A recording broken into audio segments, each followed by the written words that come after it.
Greetings to all and welcome to the Seattle Law of One podcast.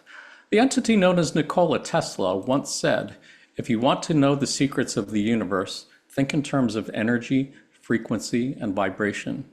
The entity known as Ra said that Tesla was a wanderer who came to Earth to develop and share technologies for the betterment of humanity, but whose naivete led to his work being confiscated and kept secret by government agencies who proceeded to use it to make weapons of war.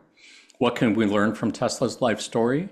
And what secrets to the universe can we find by thinking in terms of energy, frequency, vibration, and the Law of One?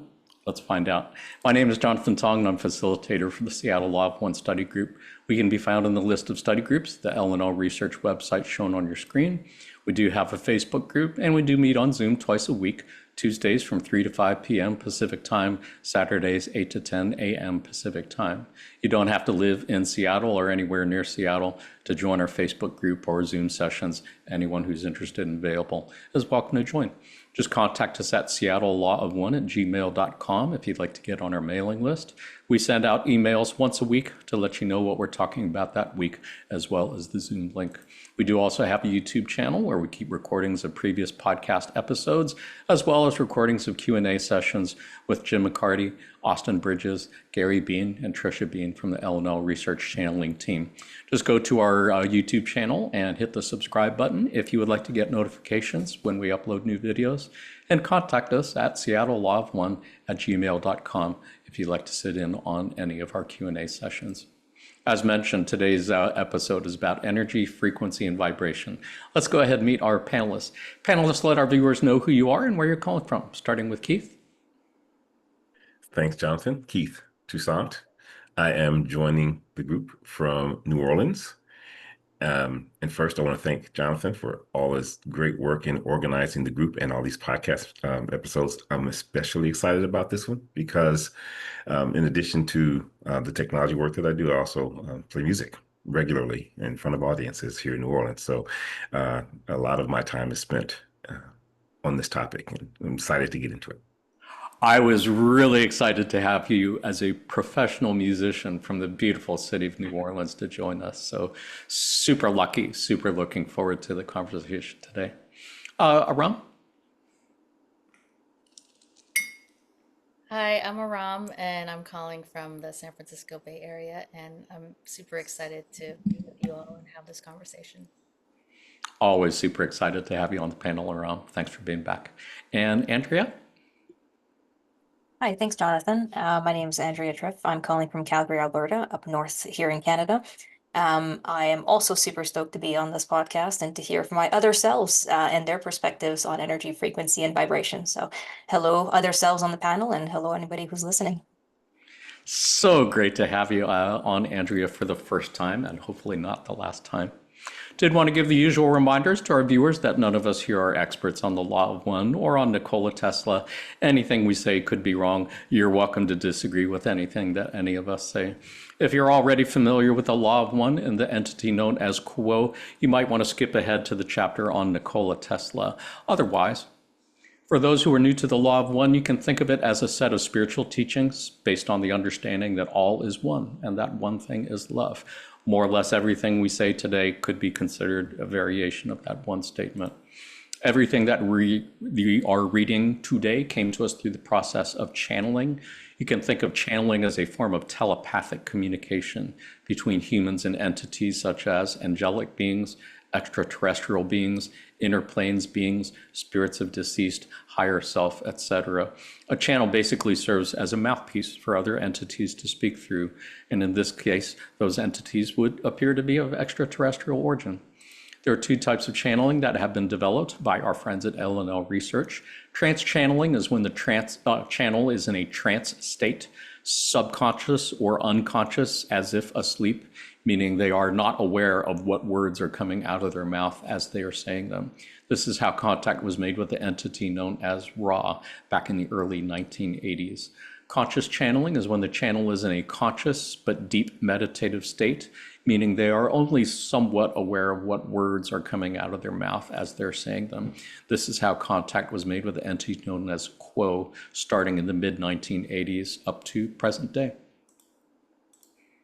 Who is Quo? You can think of Quo as a group entity made up of 3 social memory complexes: Ra at 6th density, Latwii at 5th density, Hatan at 4th density. You can think of a social memory complex as a planetary consciousness. It would be as if the entire human population of Earth was merged into one group mind. You can think of densities or dimensions as different levels of consciousness or reality, since those 2 things are so closely intertwined. Imagine, if you will, that the elements of earth, fire, water, and air have some form of consciousness, as many indigenous peoples have been saying for centuries that they do. We call that first density. You can think of second density as the level of consciousness of plants or animals, a significant quantum leap above and beyond the consciousness of what we would refer to as inanimate matter. You can think of third density as the level of consciousness of humans and cetaceans, like whales and dolphins. Again, a significant quantum leap above and beyond the consciousness of plants and animals.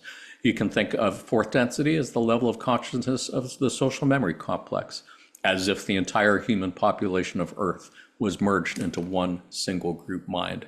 Clearly a significant leap in consciousness above and beyond the consciousness of one individual person. You can think of fifth density as whatever would be a comparable quantum leap in consciousness above fourth density. You can think of sixth density as whatever would be a comparable quantum leap above and beyond fifth density. There is more to it than that, but for now, suffice to say, the entity known as Quo seems to be a group entity made up of 3 planetary consciousnesses: Ra at sixth density, Latwii at fifth density, Hatan at fourth density. First contact with Quo was made by the L&L research channeling team back in 1986, almost 2 years after the end of the Ra contact in 1984. They have been channeled every month since then, up to present day, by the L&L research channeling team. Session transcripts of those sessions can be found in the L&L Conscious Channeling Library, shown on your screen. Having said that, let us begin by taking a look at the entity known as Nikola Tesla. For those who didn't know, Tesla was a Serbian engineer, futurist, inventor. He was born in Croatia, immigrated to the United States, and began right away working for Thomas Edison. He split off on his own, worked on wireless lighting and worldwide wireless electric power distribution, and many other things. He died alone at the Hotel New Yorker. His belongings and papers were seized about 2 days later by government agents. Tesla has been mentioned a few times in channeling passages. Let's take a look at one. This was from the Ra Contact, session 11, question 26. Questioner: how was Tesla's work supposed to benefit man on Earth, and what were its purposes? Ra: I am Ra. The most desired purpose of the mind-body-spirit complex Nikola was the freeing of all planetary entities from darkness. Thus, it attempted to give to the planet the infinite energy of the planetary sphere for use in lighting and power. Questioner: by freeing the planetary entities from darkness, precisely what do you mean? I am Ra. I am Ra. Most of the following answer was lost due to tape recorder malfunction. The core of the response was as follows: we spoke of freeing people from darkness in a literal sense. Questioner: would this freeing from darkness be commensurate with the law of one, or does this have any real product? Ra: I am Ra. The product of such a freeing would create 2 experiences. Firstly, the experience of no need to find the necessary emolument for payment in your money for energy. Secondly, the leisure afforded, thereby exemplifying the possibility and enhancing the probability of the freedom to then search the self for the beginning of seeking the law of one. Few there are working physically from daybreak to darkness, as you name them, upon your plane, who can contemplate the law of one in a conscious fashion. Such a fascinating passage, obviously with huge ramifications. If you guys are interpreting this the same way I am, I think they're saying that Tesla was a wanderer who came to Earth to share technology for free energy, so that we would not have to pay for electricity or any other energy sources for our well-being, which would really in many ways mean we really don't have to work anymore. So obviously that would be a huge difference. Keith, any thoughts, reflections on anything here? Yes, so many. The first thing that leapt out at me as I was reviewing this before we started was the apparent, not it's not a conflation, but just there's a message. Says the first explanation used the word light, then the elaboration spoke to energy, Right. equating those two, which is not a leap. I mean, obviously you need energy to make light, but the broader implications of quote free energy um, Right. were kind of teased out by that clarifying question.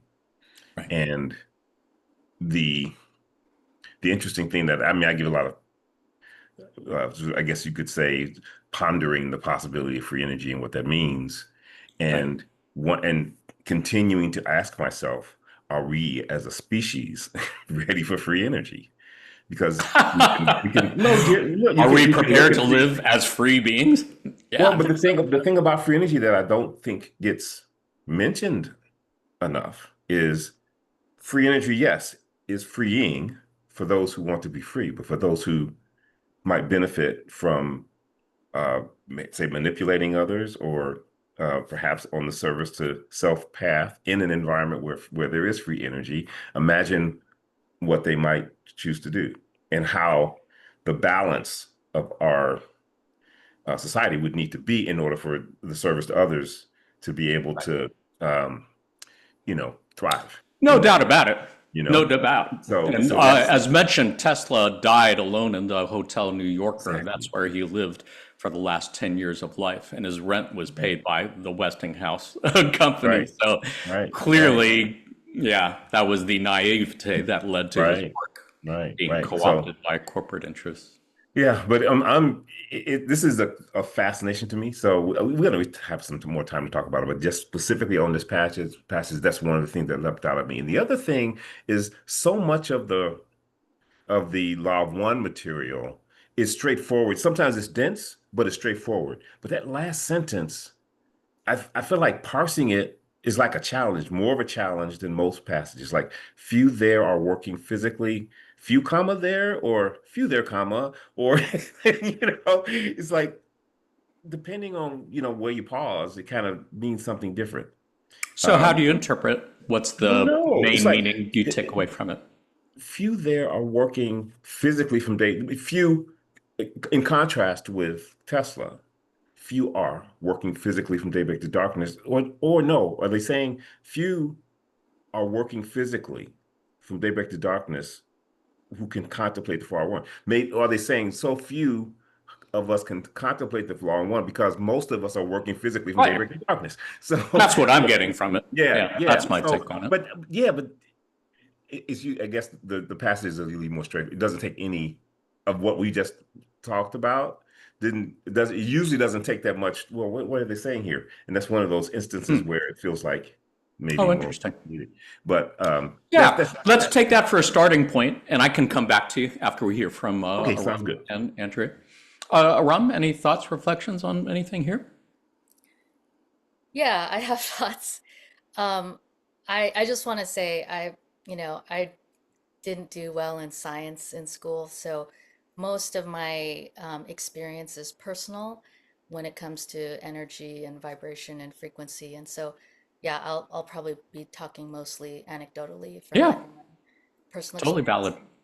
But this passage in particular, it reminds me of, when Ra came onto the planet and gave healing techniques to the Egyptians, energy healing, and they it was meant for everyone, the general populace, but then Right. the elites just basically kept it for themselves. And it seems like throughout history, whether it's through direct communication telepathically with entities like Tesla or Albert Einstein, like information has been given to humanity, and then the powers that be have taken that information and Right. used it a lot of times for their own, Right. accumulation of power.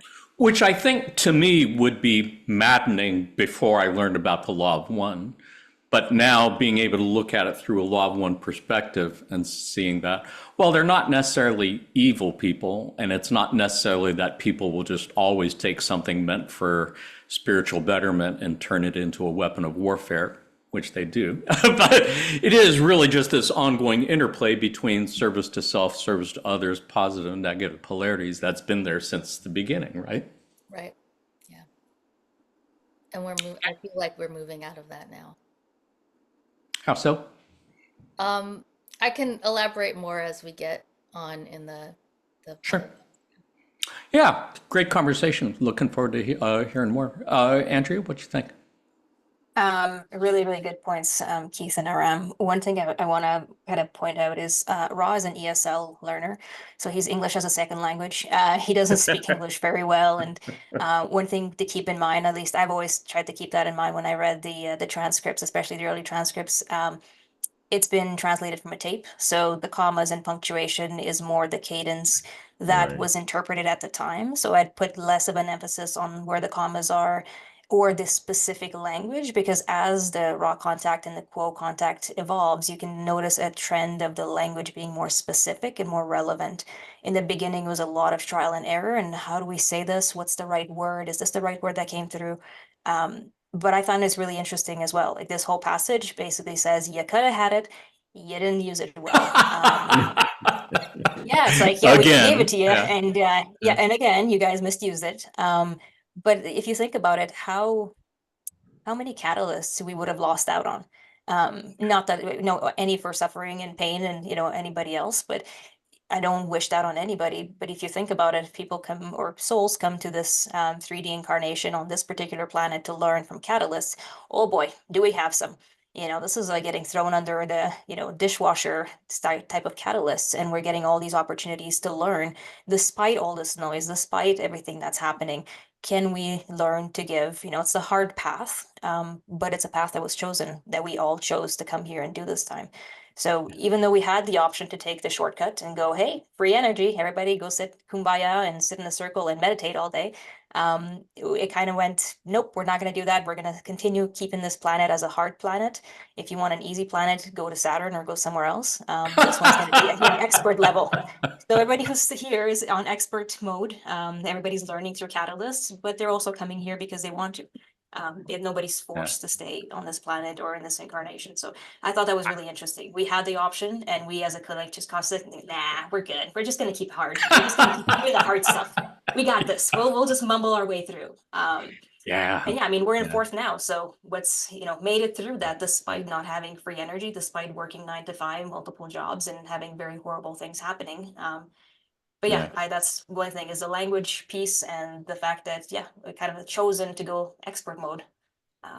Yeah, I appreciate your framing it that way. It certainly reminds me of the passage where Ross said that, ironically, positive experiences tend to bias one more towards service to self, because when things are going great, you're not really thinking of others than the suffering of others so much. It's often the negative experiences that tend to bias us more towards service to others. So appreciate that.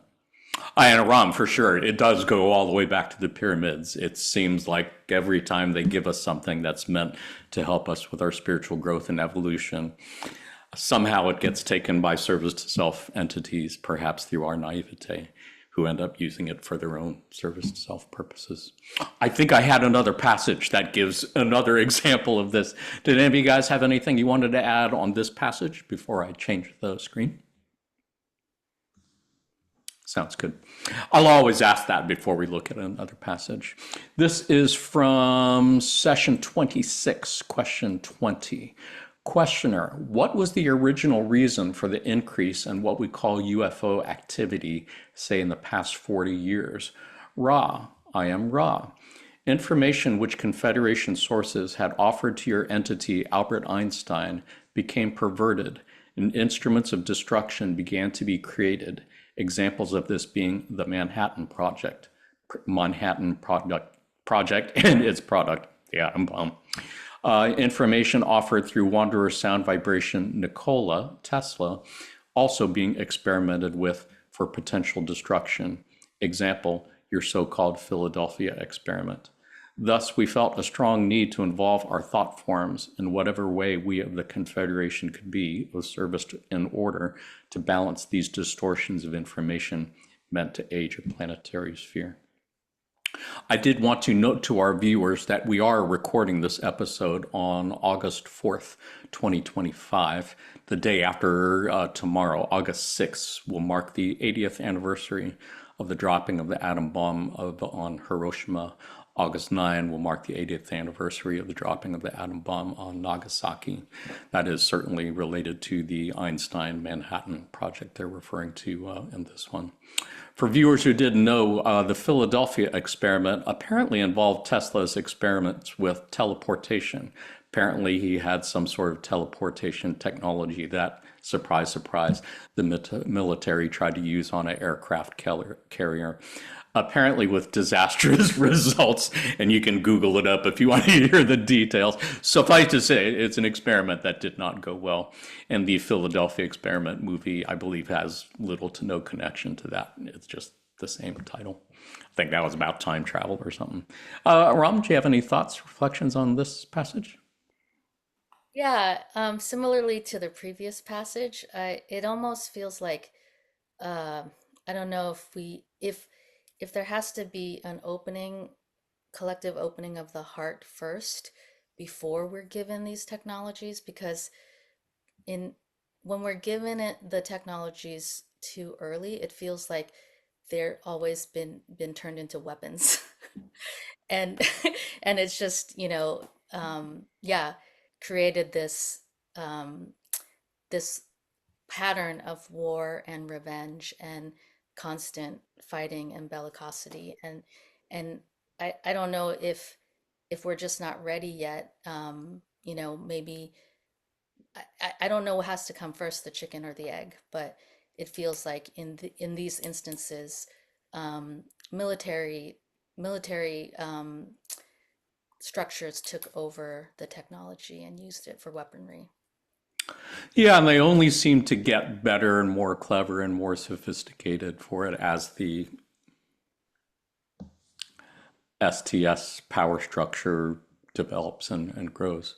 I think it would be worth noting that, as Quo has said many, many times, the majority of the current population on planet Earth is reincarnated from Mars and Maldek and Atlantis and other civilizations that blew themselves up or rendered their planets uninhabitable because of war and bellicosity. So I think there's just so many karmic cycles of war and bellicosity that, yeah, it makes it really hard to break out of that. Anything seems to get framed in terms of, used in terms of how to make war with it. Andrea, anything to add? Yeah, for sure. One thing regarding the Philadelphia experiment for the aircraft carrier, it seems like it'd be easier if they would have just put it in the Bermuda Triangle, disappear it, and then a Right. few years later comes back and call it, oh, hey, time travel. But I see it that as all, an absolute win. right? Absolutely. And call it science. That'll work. And yeah, the interesting thing, and I find I take comfort from this type of communication from Raw, especially early on, where it says, hey, even if we give you things to blow yourself up, there's some bumpers. We've got some, yeah, you're in Right. expert mode for your planet, but we have a little bit of guardrails here to help you guys. We've got some trigger points that, breaking glass in case of emergency. So it feels a little bit comforting to know that there's some higher densities out there that are keeping an eye and making sure that even though the powers that be, the service to self and, governments and structures and all of that's been set up over the years is made to oppress in a sense, or add catalysts, we should say. That's the nice way to calling it. It's, there's still bumpers to say, hey, we're going to try not to let yourself blow up again, So we as Although there was individuals. one passage, if I can cut in, I Wait, do remember yeah, reading one passage where they said, even if you guys end up blowing yourselves up, it'll be valuable information to the creator, suggesting that exactly. they might not necessarily intervene to keep us from doing that. No, but the fact that there was increased UFO activity to highlight that, hey, now, play nice with the kids, with the new Right. toys. Don't blow yourselves up. It was enough, not necessarily as a threat, but just as a reminder that, hey, yes, new toys, but no, that doesn't mean you get to spray the whole neighborhood. And even in the future, or even now, the fact that, whenever there's major things happening around the world, there's an increase of UFO activity visibility. That's to me a comforting sign to say that It's more kind of like a little blanket to say, hey guys, we're still here. Try not to screw up the whole neighborhood if you want to do something to harm yourselves. And I feel like it keeps the world a little bit contained so we can focus on ourselves, not to absolve anything from social responsibility, but it really helps knowing that I don't need to worry about nuclear bombs. If they happen, they happen. But at the same time, I know that the sixth densities are keeping an eye on it, and they'll zoom around and deter whoever presses the button or whoever has the button, right? And that's why you and me and everyone else watching this are here to do our part to be those guardrails and bumpers as well. I appreciate you bringing up the UFO activity because that was actually the whole thrust of the question on here. And I think students of ufology are well aware of the many times that UFOs were seen around nuclear missile bases and such. We're not going to get into it here, but yes, there are quite a few examples you can look up. Keith, anything to add? Well, since we're not going to get into it here, I won't get into it here. But we'll save that for another episode. But it is this passage is just one of many that just reinforces this point about to me. I'm reading into this. Earth is fourth density. We, as in Quo, are increasing our communications to you through these means to, I don't know, to support you in service to others. Given that the planet is already fourth density service to others. It's kind of like saying we're not going to let you guys screw this up, like you were saying, right? And for more encouragement, more UFO activity, more communications that are consistent with the Law of One message, from the Law of One and other sources. And it's just the feeling or cementing the understanding that you're not alone. I mean, it to me is just so gratifying and heartwarming, I guess you could say it that way. And this passage is a reminder of that.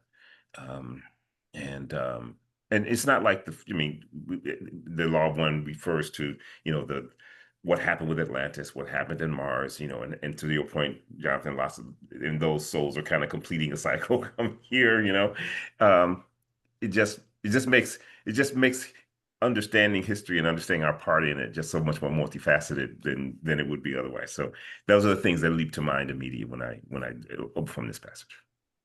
Yeah, same, absolutely. And it reminds me of a passage I read just recently where they were talking about Maldek, and they were talking again about how many of those from Maldek who Ross said had incarnated as Bigfoot entities in the beginning are now incarnated as third density entities like you and me.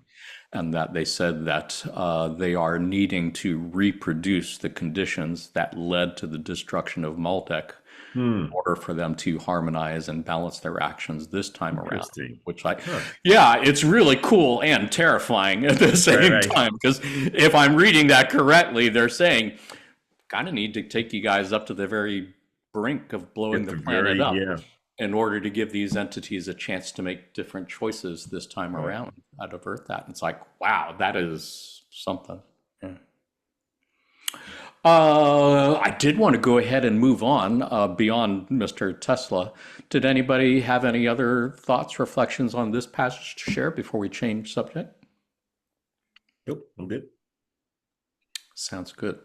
Well, I do want to go back to that quote that we started the episode with. Tesla is well known for having said, if you want to find the secrets of the universe, think in terms of energy, frequency, and vibration. And that's basically what we're going to be doing for the rest of the time. We're going to look at some different passages from L&L channeling sessions on energy, frequency, and vibration, and see what secrets to the universe we can discover. So let's start by taking a look at a couple passages on energy. On August 24th, 2023, not long ago, Quo said, everything, the body, the sound, the music of life, the color of it, all of these things that fill in the colors and the shapes and the forms of consciousness, all of these things exist as vibration. You yourself exist as energy fields, a vibration within which are many other energy fields. The energy field of the body itself, the energy fields of the organs and of each cell of each organ in each portion of the body, the energy cloud, shall we say, that is made up of this circle of seeking, the energy of your planet, the energy of your solar systems, and of the creation of the Father as a whole in its infinite reaches and the Creator itself. All of these things are energy. All these things are vibrations and complexes of vibratory levels working in harmonics and subharmonics together to create the shape of the world that you see before you as you open your eyes, and that create the shape of the world that you cannot see, whether your eyes are open or shut. So beautiful, like so many passages we're going to look at today, it brings in energy, frequency, vibrations, because they're all like kind of connected. But here, I think the big takeaway lesson that I'm getting here, and that I think is confirmed by physicists, quantum physicists at least, is that everything is energy. Matter is an illusion. Everything that you experience as the material world is really interaction of energy fields going down to your cellular level and all the way up to galaxies and stars in the universe. That's a super cool thing to contemplate if you don't have to work all day 9 to 5 and have time to contemplate it. What do you think, Andrea? Any thoughts on this? Yes, we'll start with yes. Absolutely. It totally makes sense, not just because Quo said it, although they do have a lot of truth to what they say. Quantum physics confirms it, although we still don't know where the atoms go 2/3 of the time, but we won't get into that. That's the other part.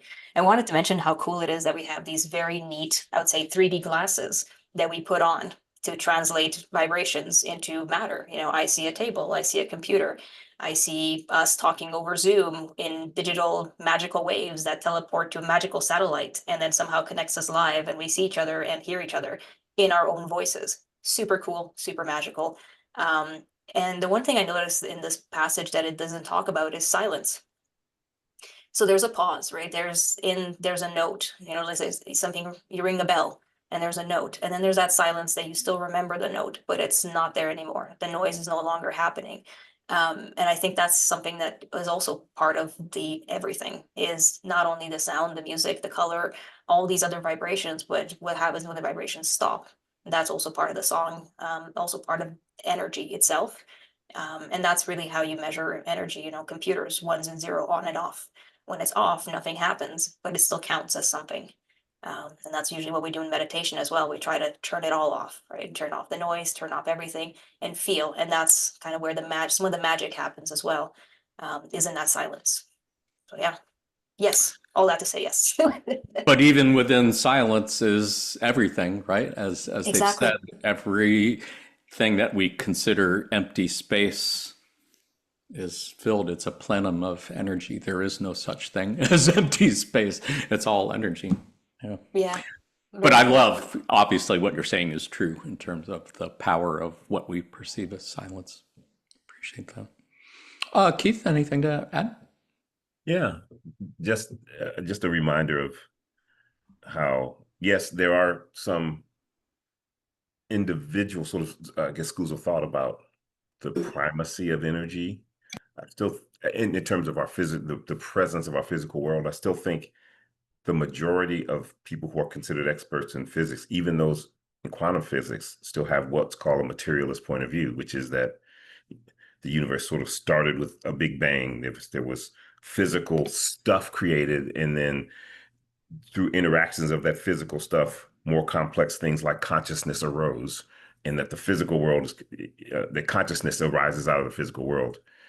I don't know if I would agree with that. I think think it's still my majority. understanding of most quantum physicists, they would say, well, maybe it depends which ones you talk to, but the It ones does, who are it like does. the originators would say consciousness came before matter, not after. It's that's I'll maybe I'll put it this way. That's not how you get papers published in the journals these days. Oh, well, You know, now so you're talking what I'm about saying is something that, other than pure science. right, right. So I'm talking about, when I guess maybe I'm referring to the conventional wisdom and what we consider our sort of leading scientific From a instruments. corporate science point of view, Right, yes, everything is right. materialistic. And it's just that, turning it on its head, saying, consciousness is the ontological primitive of the universe, which is, I don't know, a fancy word of saying it starts with that, and then matter arises out of it, is um, it just there are endless implications of that, and what and it's just another area of inspiration that I draw from this material, saying this is just another way in which our understanding of how the universe works gives us the opportunity for just kind of unboundless new ways of creation. And this is just a reminder. This passage is a reminder of that. And I didn't notice the date when I kind of reviewed the passages before coming on, and I just noting that it's so recent is another thing that I found interesting. But Yeah, that is cool, isn't it? yeah, it's pretty, yeah. Yeah. Yeah, beautifully said. Appreciate it. Everything you said makes perfect sense to me. Aram, anything to add? Yeah, I had a personal experience that like really shifted my reality and, validates kind of what this passage is saying. And I'll try to be brief. This was like 20 years ago, and at the time I was an atheist and a rationalist, and I didn't have a spiritual practice or didn't meditate or anything. I was just, living my life. And someone offered me a Reiki session, and I, at the time, was just thought, oh, this is total bullshit. Like I didn't believe in energy or energy healing or anything of the sort. But I was too polite to decline, and so I accepted this Reiki session, and I expected nothing to happen. I didn't have any expectation that anything would happen, and I laid down, I closed my eyes, and as soon as the practitioner placed her hands on my head, on the top of my head, I felt like a current up, like start at the top of my head, move down my body to my feet, and then back up to my head. And this continued for I don't know how long, but it was so powerful.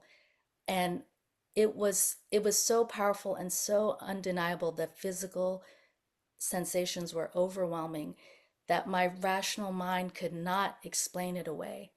And so, and I tried I tried to think of, what could be behind the physical sensations, and I just had no explanation for it. And it started my seeking. It started the the diving into like what the hell is happening. And yeah, I'm grateful for that experience, and I wonder now if I had maybe pre-incarnatively planned that experience. But yeah. You must have, and that's such a beautiful story. I really appreciate your sharing that. And as you said, it's not a scientific story, but it's your personal experience. That obviously is really meaningful part of what we're talking about.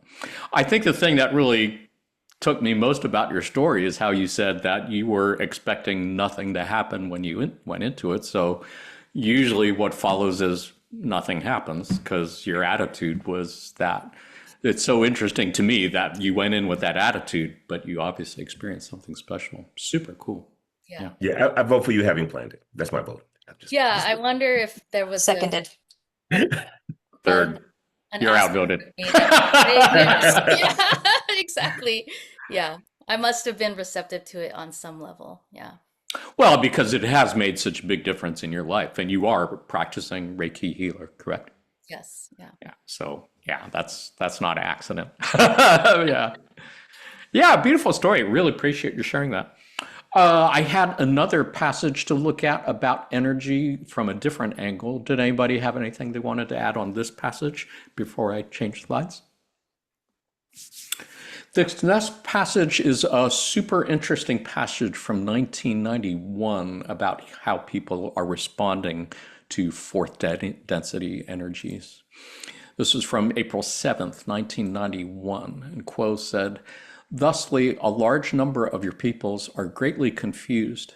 They feel this increased fullness of light as an unpredictable energy, unpredictable because of their own lack of decision to be aimed at a steady increase in polarization one way or another.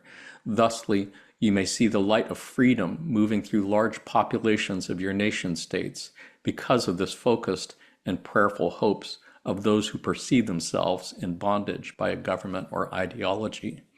Those who are upon the path of negative polarization rejoice in this intensification of limitless light, just as those who are consciously polarizing positively. However, in their case, the expression of the use of this fullness of light shows in more acts of negativity as perceived by your peoples, that is, more self-absorption, more violence, more lust for power. If you may consider with us the inevitable movement of the planetary sphere itself into this fuller density of light, one may see that both positive and negative thought and action, as you may perceive negativity and positivity, are quite predictably more polarized and more active at this time, as you call it. Interesting, of course, that this was from 1991 because so much time has passed since then. And it's like, wow, this seems like it could have been written like yesterday. It seems to like explain really, really well what we are witnessing happening, regardless of your political leanings or biases. I think it is probably worth noting for viewers who didn't know. I believe Ross said that fourth density officially started like in the later 1930s, before World War II. And so since then, they would say that our star, our planetary system, are moving into a part of space-time and time-space where we are being bombarded more than by fourth density light than third density. That's what's triggering the shift into fourth density. And that's the reason they call them densities, because apparently fourth density light is more dense than third density. It has more information in it, more truth, more stuff to it. So people are responding to it in that way. If they're polarized one direction or another, they're really responding to this more energy to polarize more towards the negative or positive direction. And the folks who are in the sinkhole of despair, who really haven't chosen one way or the other, they're just feeling super confused, wondering what the fuck is going on around here. Any thoughts, Keith, on this passage? Yeah, that first sentence, you just kind of reiterated it, right? Greatly confused. Yeah, I am, and I haven't done this, but after this session, I'm going to go back and see, where this increase in light being welcomed both by positive and negative for different reasons, and whether sort of 30 years, 35 years on, where does Ross see things? I guess I'm not Rob, but the quote. And when I read this passage, I'm just continually reminded of in the Law of One material repeatedly saying that that the creator blinks neither at the light or the dark, right? And Right. Super important point. Falls on the rain falls on just and unjust alike. Saying repeated over again, right?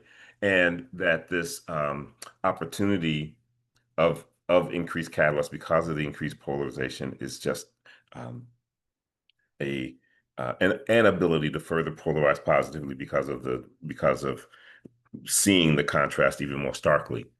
And yeah, and I can just, of course, we want to make this more timeless and not get into the politics of the day, but when I see the politics of the day and I understand people's response to the politics of the day through the lens of I guess I'll say the future, or through the lens of the Law of One material, as opposed to how I used to the lens that I used to look at it from, whether it be sort of classist or sort of ethnic, or you can find all of those the expression of either positive or negative from any of those For sure. former descriptions that I would use, right? So it doesn't confuse me when I see people who maybe have a phenotype that would say, no, they would never do that. It's, well, you don't have any idea what they came in to this eventually, right? Give the guy a break. So Yeah. so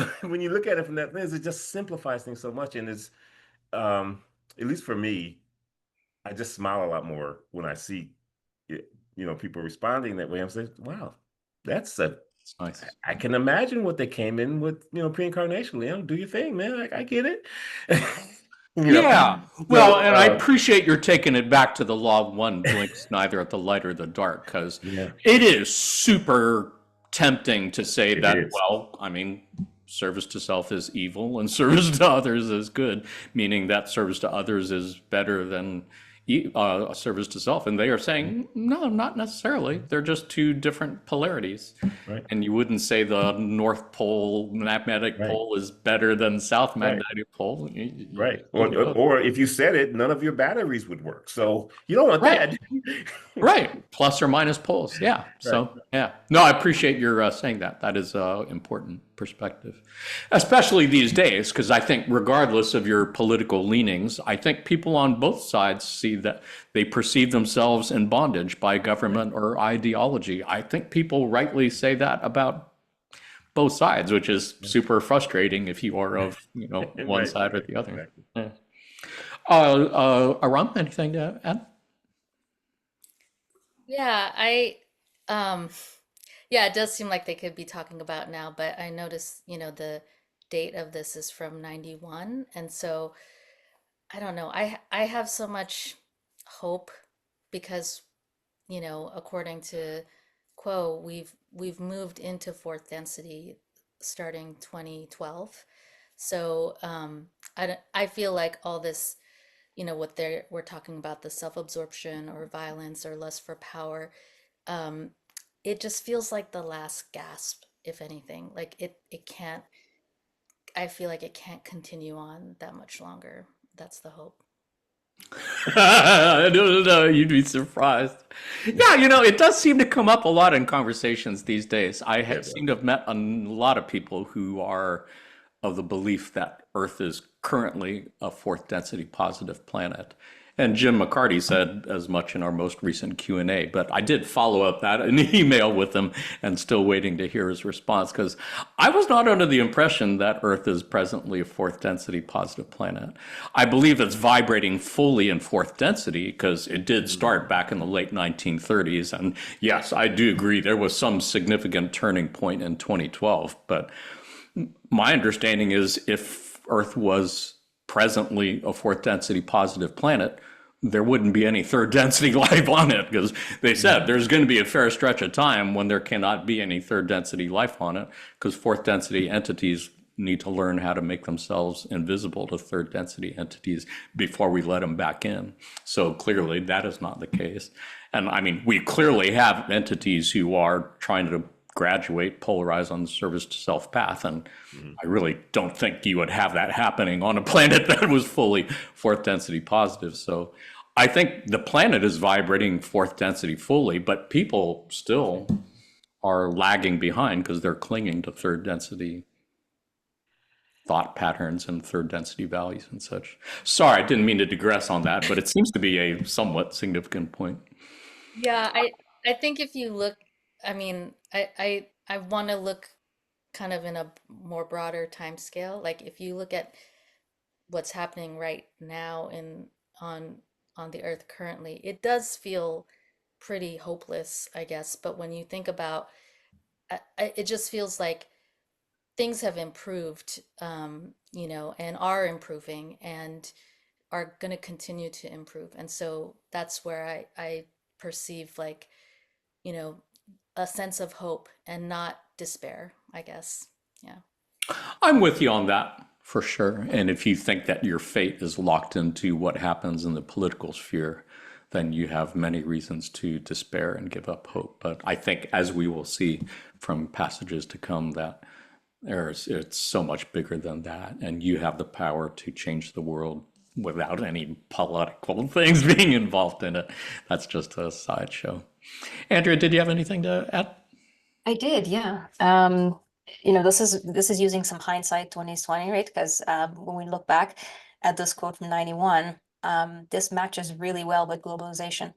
So if you think about global movements, so economy, people traveling, a lot more communication as well, wireless, internet, sharing of news, sharing of thoughts. I feel like this movement into 4D and kind of social media is almost like a hybrid social memory complex. We kind of hover around people that have similar thoughts, and then we share our thoughts and we learn their thoughts pretty instantaneously or pretty close to that, compared to telepathy in 4D, right? Where you kind of think the other person, they feel the same thing. We're not there yet, right? So we're using this hybrid step up to say, I can't telepathize and give you my feelings and my thoughts. So let me put it on social media. You'll see it within a second of me posting it. So we're kind of working our way to how does it feel to be a social memory complex? How does it feel to be part of a larger group and say, I feel the same as somebody from India. We're meditating with somebody from China. We're doing, Reiki with somebody from Estonia. We're getting together in larger groups. And just like, when you see patterns of birds or flocks of birds flying, they kind of go together and then some fly off and some come back and then somebody take a sweet turn and forget a few and then go back. We're kind of moving through that pendulum, right? We're going to, as a group here, well, I don't like what you're saying, so I'm going to make my own little group. Eventually that group falls into another group.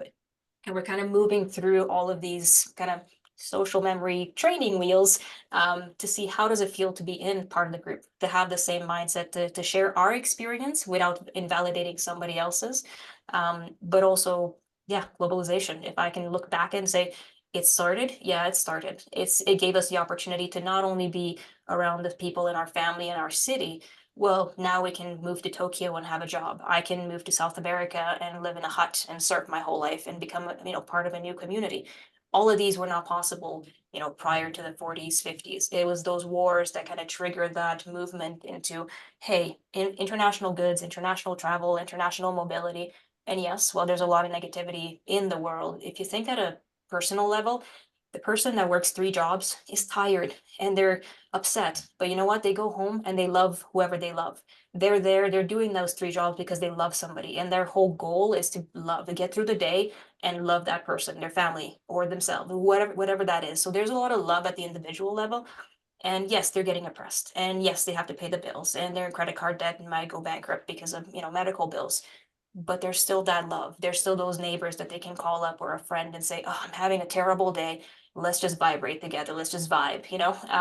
So I feel like Okay. there's that positive aspect of it. But I feel like we are in training wheels for social memory complex. That's why when I see this is like, yeah, globalization, training social memory complex. And eventually, in maybe thousands of years, we'll actually get to read each other's minds and align better. But until then, there's still that barrier, there's still that veil that we have.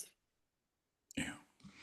Yeah, I really appreciate your sharing that. And I think that kind of goes back to what Aram was saying about looking for reasons to be hopeful when the world seems to be giving a lot of reasons not to be.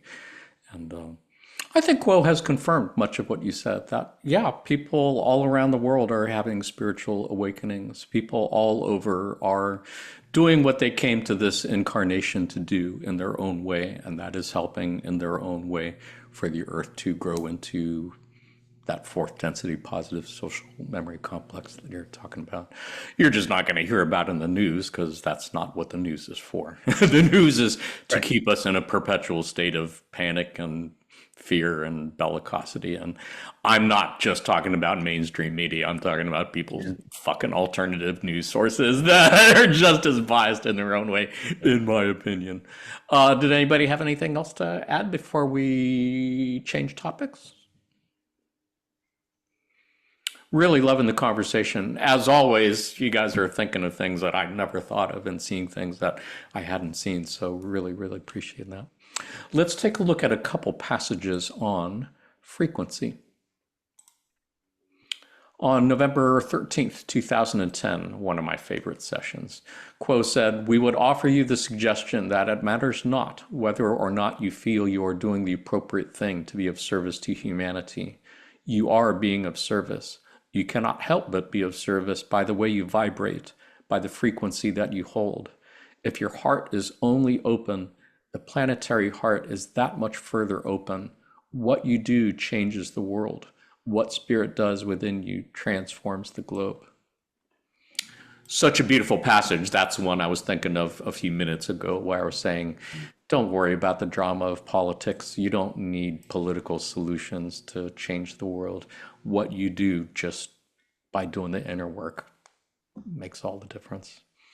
Another passage from September 15th, 1985. This is from the entity known as Lalima, who is another Confederation entity, another social memory complex. Lalima said, "The science of vibration, then, may be seen by such a conscious seeker to be directly analogous to the various energy centers or chakras within the entity's physical vehicle. For each center vibrates at a given frequency, utilizing the catalyst of the daily round of activity in an increasingly sanctified manner. Thus, any catalyst may move from lower to higher chakras or may be held or blocked at any chakra according to the pattern of thought common to that entity. I really love both these passages, and really mainly the first one with the suggestion that you cannot help but be of service just by vibrating the way that you vibrate and holding that particular frequency. And the suggestion in the second passage that each of your different energy centers has a different pitch, you could say, and the way you open them or block them affects the song that you're able to sing through them. And when you come up with a beautiful song, you change the world more than any president of the United States or any other political leader can do. So it's a super beautiful, empowering thing, I think. Aram, any thoughts, passages on any, or thoughts, reflections on anything here? Yeah, I have a thought about the lower passage. I've come to think of, emotions are also a vibration, and if the one original thought is love, anything that isn't love is a distortion. So whenever you have a thought that generates like an emotion, um, you can feel that emotion. Like when you feel love, it feels good. When you feel like, guilt or shame, it feels terrible. And it feels like that that felt sense of like how you feel, that vibration is an indicator of how far away your thoughts are from love. Of loving thoughts for yourself, loving thoughts for other people. So yeah, and those thoughts, Ross talked about how the different energy centers pertain to different relationships. Like, your orange ray is the one-on-one relationship, or your yellow ray is like within groups. And so, your thoughts about your relationship with another self, or your relationship with groups, can can actually block those passages, those chakras. So, yeah, constantly pointing your thoughts to loving thoughts about yourself and others is what maybe keeps that flow open to the heart chakra. Yeah.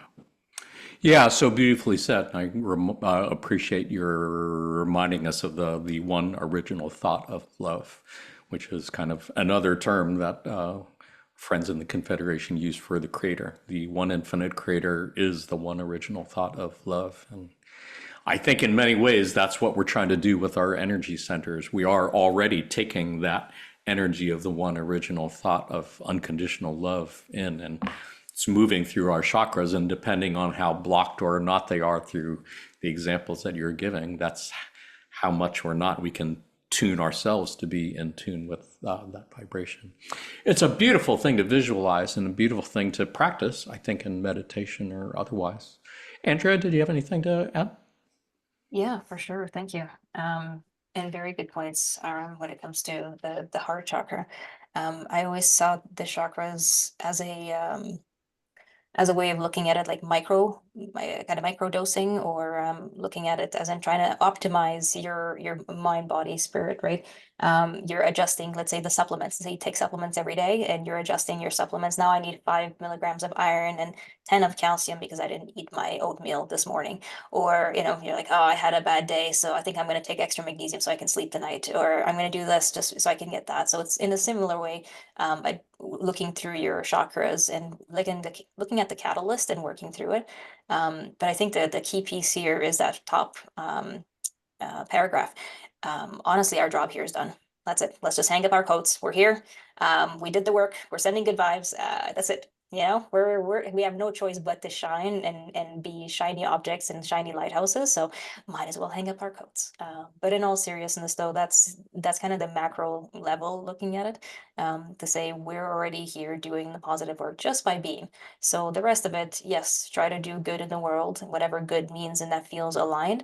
But then if you want to really adjust and kind of go down to that granular and like micro optimize everything in your body, look at the chakras and like work through your chakras and make sure that every day the chakras are aligned and that things are moving through and it's smooth, there's no blockages.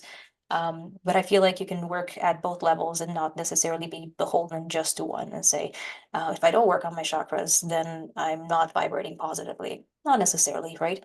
As long as you try to do good, you can focus on that, or you can do tarot reading. Maybe that's more aligned with what you do, or white magic or prayer. It's just kind of different sides of the same coin. They all do the same thing, is just aligning and by refining your energies. So that's the daily thing that you do, the changing of the world, that aligns more with your higher vibration. But the higher vibration is always there. So keep up the good vibes, and the work is done. So good job, everybody. We did it. Yay, us. Just exist. Pat Yeah, on the just back. exist and be. Yeah, that's it. You don't have to be anything. You just exist, and that right there, you get your brownie points. You did good. And again, it's such an empowering thing, I think, to realize that to be of maximum service to others, you really don't have to do anything in the outer world. You don't have to volunteer in a homeless shelter. You don't have to do anything in particular outward wise.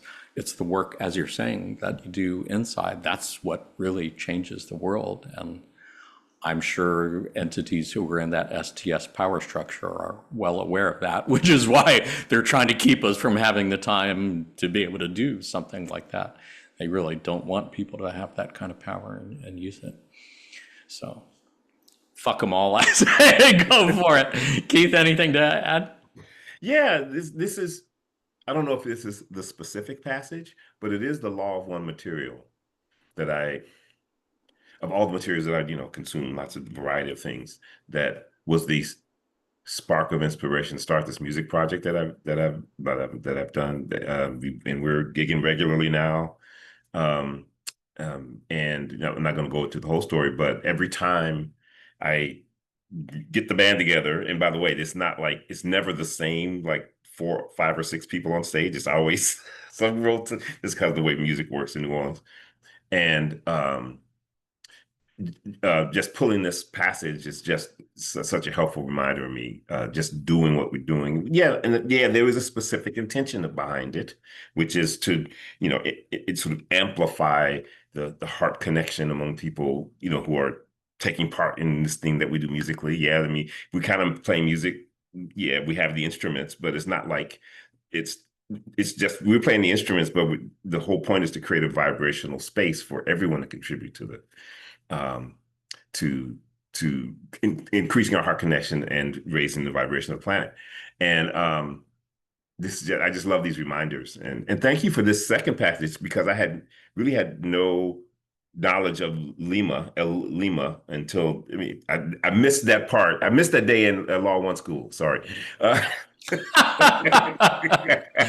was a while ago. I did try using their search engine to find other passages using Lima as the search term. And apparently they were all like in the mid 1980s. There was like a 2-3 year stretch where there were quite a few, and they were all beautiful passages. But didn't really see much before that, and haven't really seen much after. So, Keith, one more incarnation for you just for that. Right. One more incarnation on this earth. That's punishment. Yeah, and we do have a passage specifically on music coming up in the next section. So definitely looking forward to hearing more about your experience as a professional musician.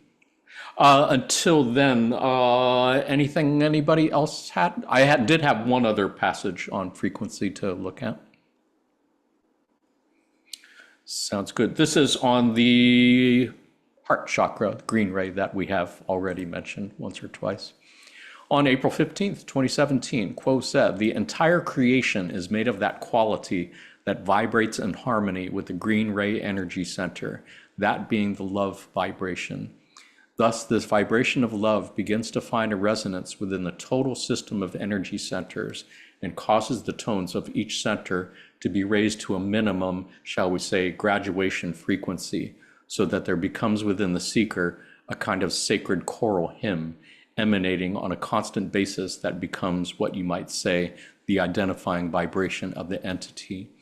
Each ascending energy center beyond the green will also increase the pitch and quality of the tone of the energy center as it is able to become activated, balanced, and open, ready to receive further intelligent energy and move it upwards until eventually, at the violet ray, there is the ability of the seeker of truth to have the experience of union with the one creator that gives this entity the ability to be harvested at any moment that it chooses within the incarnational pattern.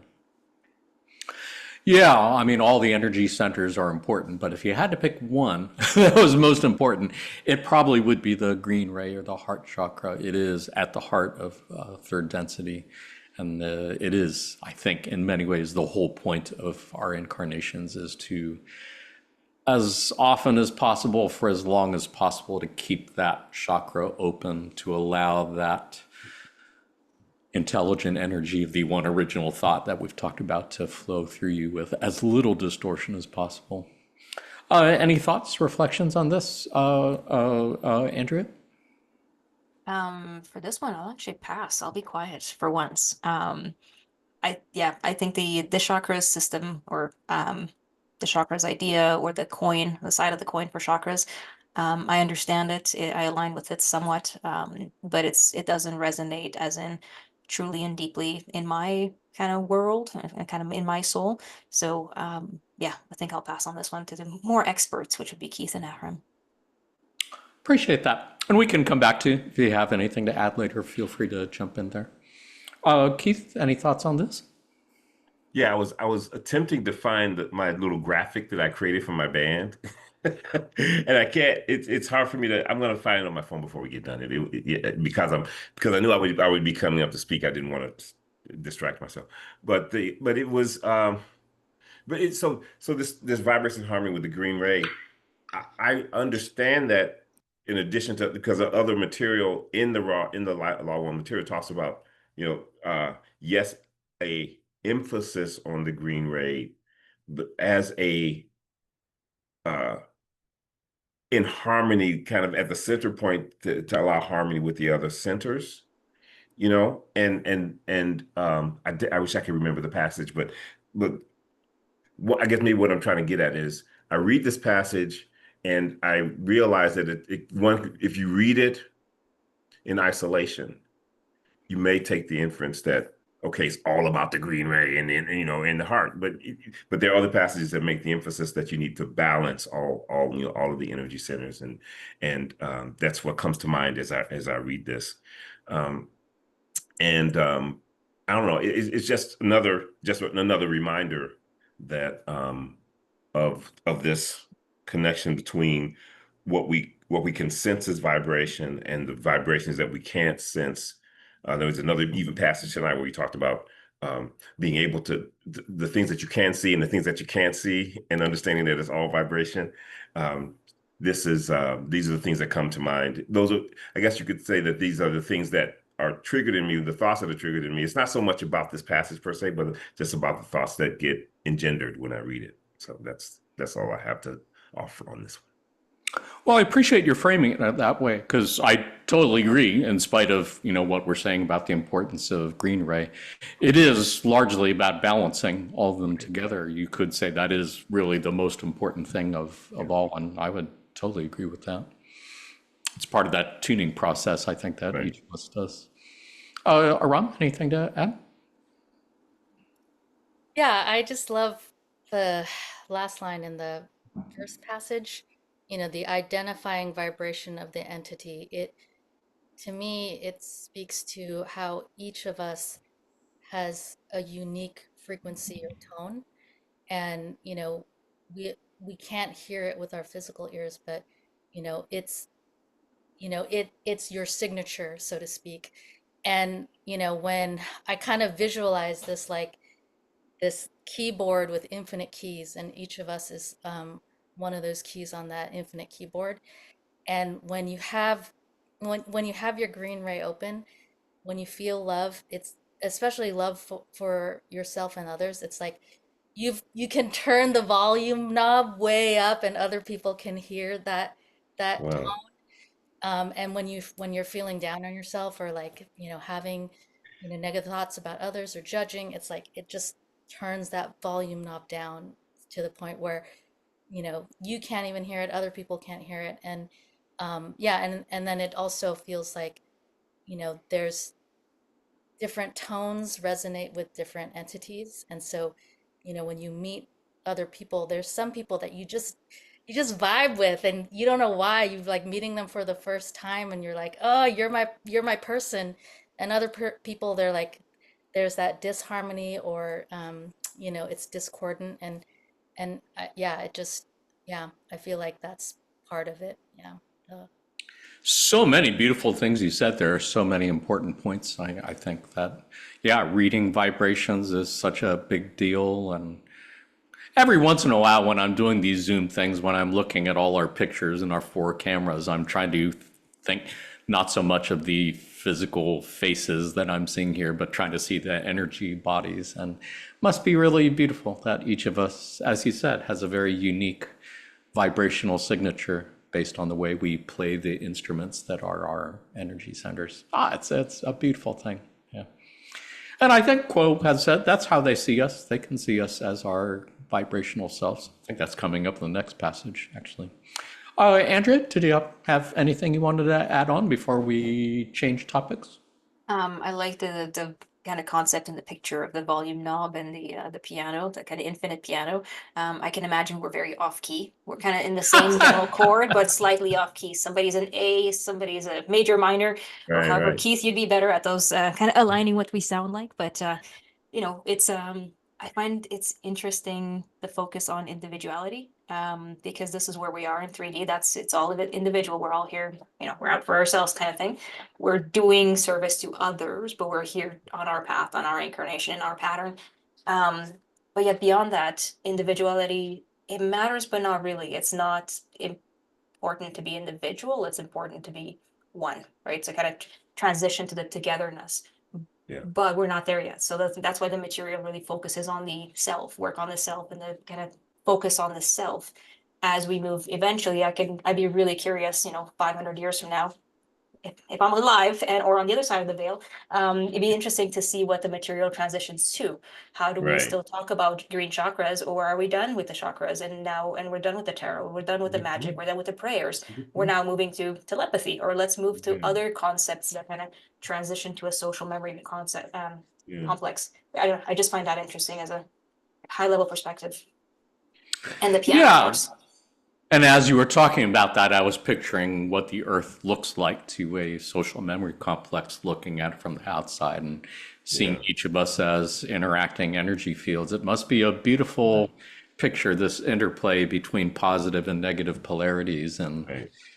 just like you kind of want the dark colors as well as the bright colors in a painting, those dark energies and light energies must be a fascinating fireworks display, I think, from seen from a Right. distance. Yeah.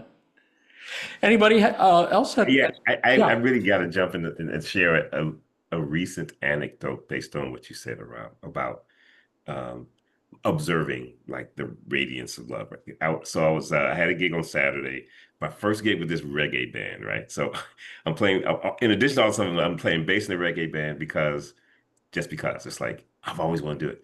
And the guy called me up and said, "Do you play bass?" And I said, "Yeah." And it's reggae. Okay, I'll do it. So I'm done with that gig. So I go down to Frenchman Street, which is where I play a lot, and a lot of folks that I know play a lot. So I'm watching one of my favorite bands. I just loved all the people in the band. There was a surprise guy who doesn't usually play with them, and I'm like marveling at them and just being there with them. And some lady next to me asked me if the trombone player was my son. I mean, first thought was, yeah, she knows I'm super old, it seems. But two, but two, it's like I can understand why she asked me that. I didn't. It was kind of loud, so I didn't. I was thinking of, well, what prompted you to ask that question? I just said, no, my son is a musician, but that's not my son. Uh, uh, and I realize now after what you said, Aram, is because I was just so into what they were doing and seeing how much they were enjoying what they're doing, and it was like an ecstatic moment for me. And she thought that it was, that must be, your offspring up there because you look so proud. And well, no, it's just because these are like my people, and I love it what they're doing, and I love how people are responding to it. And it was just this vortex of good vibes. And she picked up on that. It, What a apparently. beautiful story. Yeah. What a beautiful thing. What a beautiful energy picture you're painting for us. And thank you for the inspiration of sharing that around. I don't think there would not that thought only arose because of what you just said. Nice. Yeah, oh, beautiful. Well, as I said to the panelists before we started recording, that each of us, it is kind of like we're playing in a band, and each of us, having met for the first time, are really kind of blending our energies in this way and vibrations, and hopefully making a good song. We've Did got the anybody have cosmic any? kazoos ready. Yeah. Right. That's so awesome. Anybody else have anything they wanted to add before we change topics? Well, let's look at a few passages on vibration. On September 15th, 1996, Quo said, "Each is encouraged to think of the self as a kind of lighthouse or radio station, with the light being brighter or the tuning being higher, the more one's heart is stayed in love and is open to love and is open for loving. All of these things are yours to give before you rise from your bed to begin the busy day. And no matter what gift you give the world during those daylight hours of commerce and satisfying accomplishment, that which is the deepest service shall always be your vibration, your signature that we would recognize from any other entity in the creation, no matter in what density or under what circumstances we met you." And on May 25th, 1997, Quo said, "There is a native vibration that is as the signature of each entity.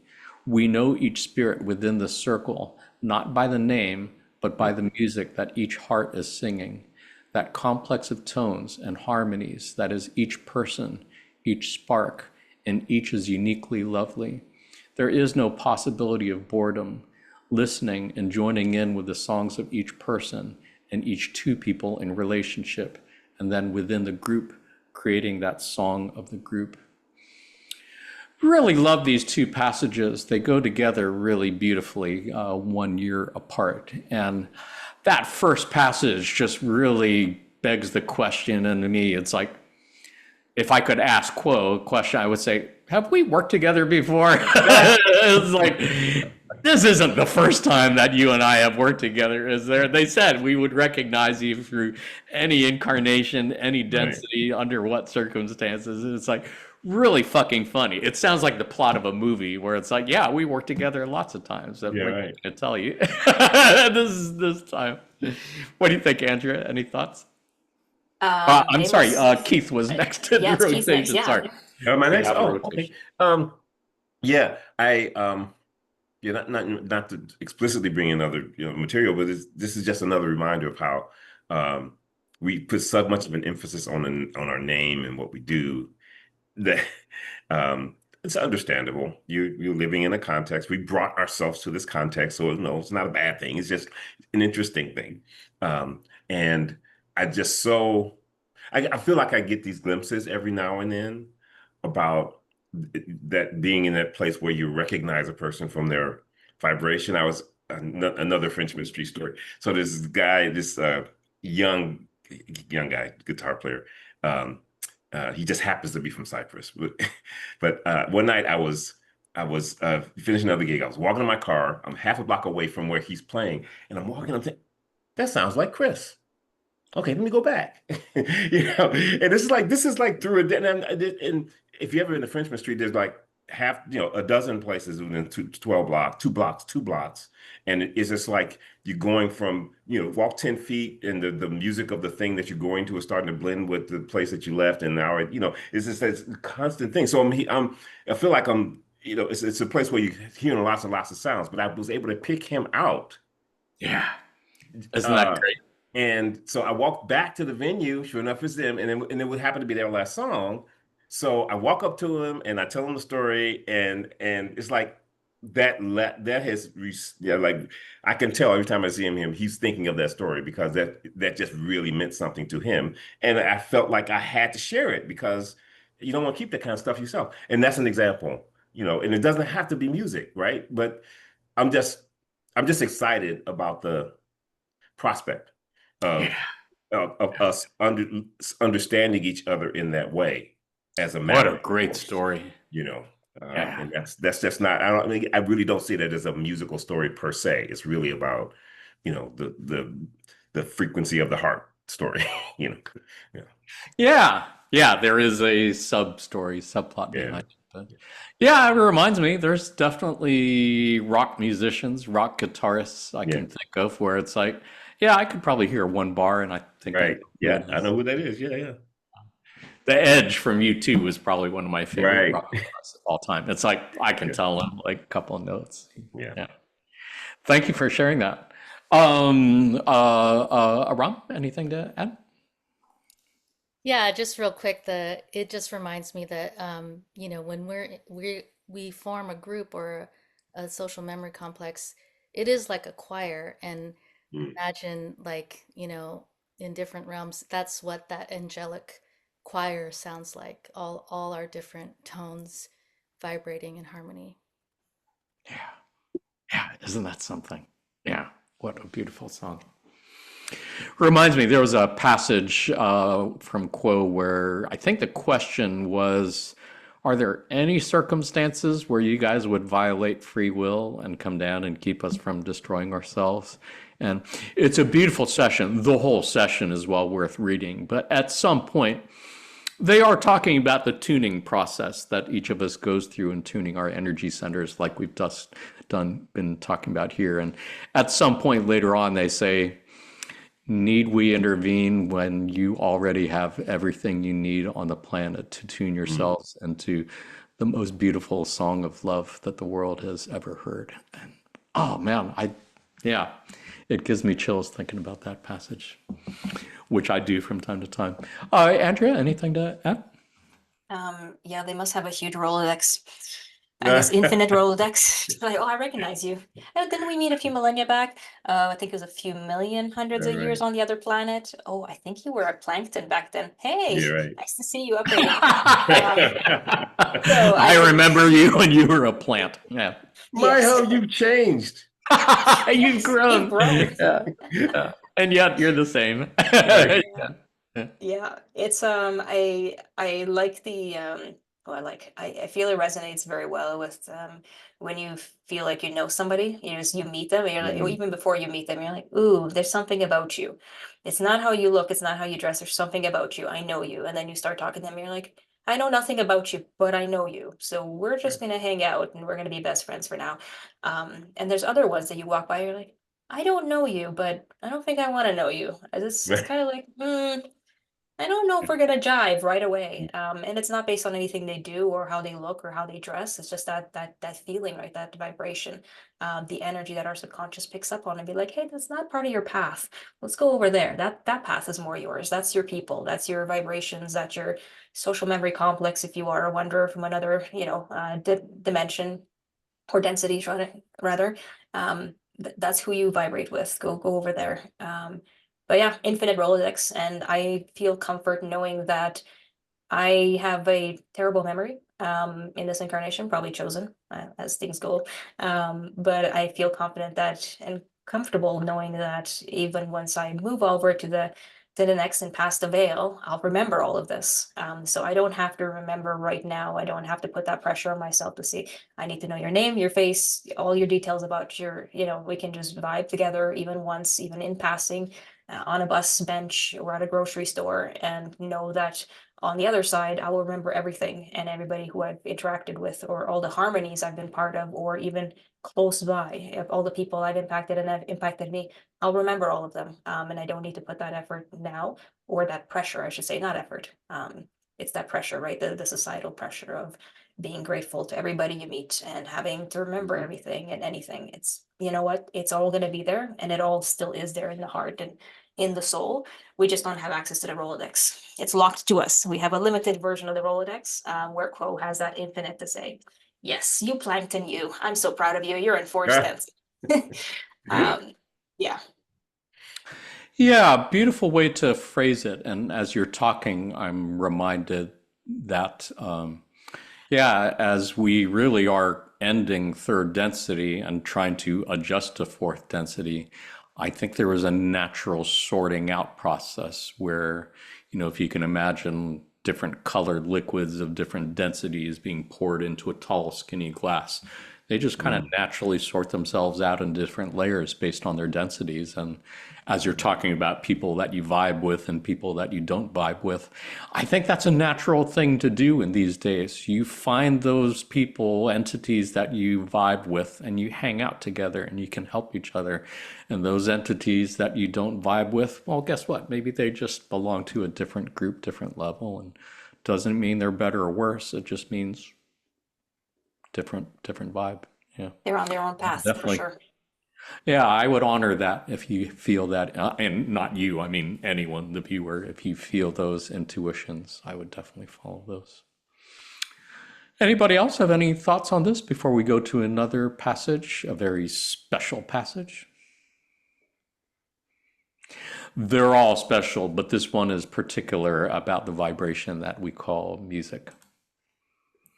On June 20th, 2024, pretty recently, Quo said, and this has been edited for brevity, the practice of creating and listening to and participating in the musical vibration is an endeavor that is inherently drenched, if you will, in the power of the love and light of the Creator. It is an intentional practice which moves energy between entities, and not only between the third density entities, but between each minute portion of the creation. The vibration that you call music utilizes what you call rhythm. Rhythm is a part of most every expression of the Creator, along all lines and all avenues of its expression. Think, if you will, of the rhythms of your daily experience. Think, if you will, upon the rhythms of the second density life. Those rhythms exist beyond your ability to imagine, and the vibration of music is, of course, intertwined with this rhythm. One can say or see that music is almost as important an expression of the Creator as the rhythms of the changing of your planet and the rhythm within your body. These are equal in their ability to affect and create meaning. And so this powerful vibration that you send up, perhaps unconsciously, into the universe and into the galaxies and to all creation, is felt and heard and reverberates. It is a vibration that lacks the ability to cease once it is created. It Mm. bounds onward, outward. It is felt. It becomes part of the Creator's memory, part of the Creator's, for lack of better phrasing, scrapbook or playlist that it may reference, that it may go back to and cherish and see a simple fraction of itself to better understand itself. And so we would, with every piece of our soul, state that the practice and enjoyment of music is a positive practice, especially when shared with those in the spirit of love. Such a beautiful passage, and I'm really looking forward to hearing what everyone else says. I just love that part about the playlist at the You know, because I'm thinking it's true. My whole life right. journey in this incarnation could be very well encapsulated in a playlist of all the music and all the songs that I've listened to over the decades, whether it was rock music or hip hop music or Latin music. I've listened to them all in different times. Yeah, there was so much emotion, so much inspiration and catalyst for my awakening that's happened. It's just a beautiful thing to contemplate that Creator can look at each of us and think of different playlists it can go through. Beautiful thing. Aram, any thoughts, reflections on anything here? Yeah, I have a lot of thoughts. Sorry. Yeah, we can spend as much time on this passage as we want. Don't feel like you got to cover it all in this one time. Okay, so I'll start with the part about rhythm. And when I was reading this, I was like, oh yeah, it's like when it says rhythm is part of most every expression of the Creator. Um, that feels so true. And when I think about like even, um, like comedy, it's all about timing, Yeah. music, dance, all these forms of self-expression. Rhythm is such a huge portion of that. And what I realized is that um, it's it requires linear time. And if you if you are to experience rhythm, you have to be in the physical, in a physical incarnation, and not in the metaphysical, because, metaphysically, you're in simultaneous time, you don't experience linear time. So this portion of the creation requires that you come into the physical. And then the other aspects of these passages, I love music. I've always been like just enamored with music since I was a child, and I was a big big dork in middle school and high school. You still are wrong. I still am. Yes. Okay, I won't use the past tense. What is this was? Yeah. I am a big dork. But in And middle that's a good school, thing.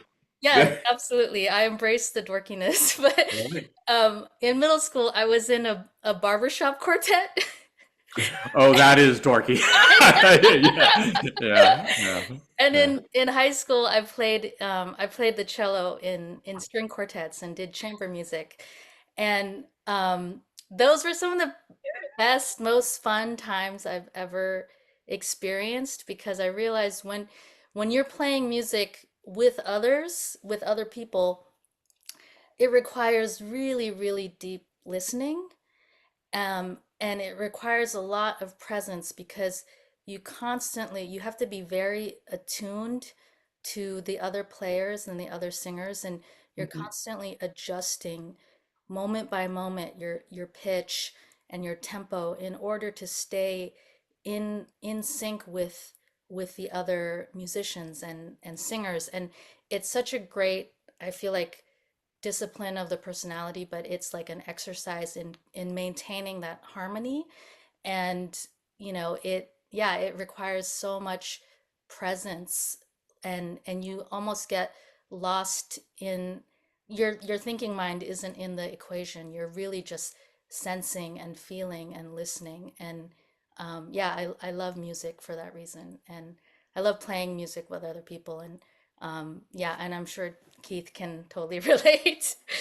What a beautiful sharing, though, because I mean, I've known you for a few years now, and I see you often at our Saturday sessions, and I don't think I knew that part about you. I didn't know that you were so into playing music, and I don't know about the barbershop quartet thing, but really, as what a beautiful example of harmonizing energies. I mean, that's totally discipline of the personality. That is totally work in consciousness you were doing, and totally planting seeds for the harmonizing of differences that we hear about in fourth density social memory complexes.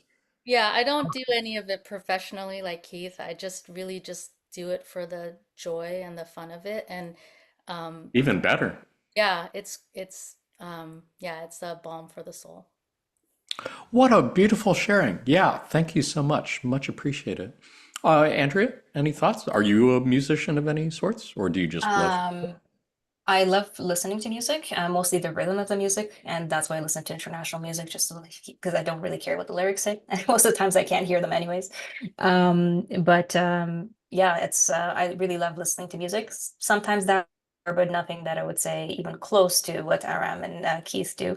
I will though ask a question to the rest of the panelists. What's your life theme song? Because at this point, mine's like, "You spin me right round, baby, right round," like a record. It's Yeah. on repeat.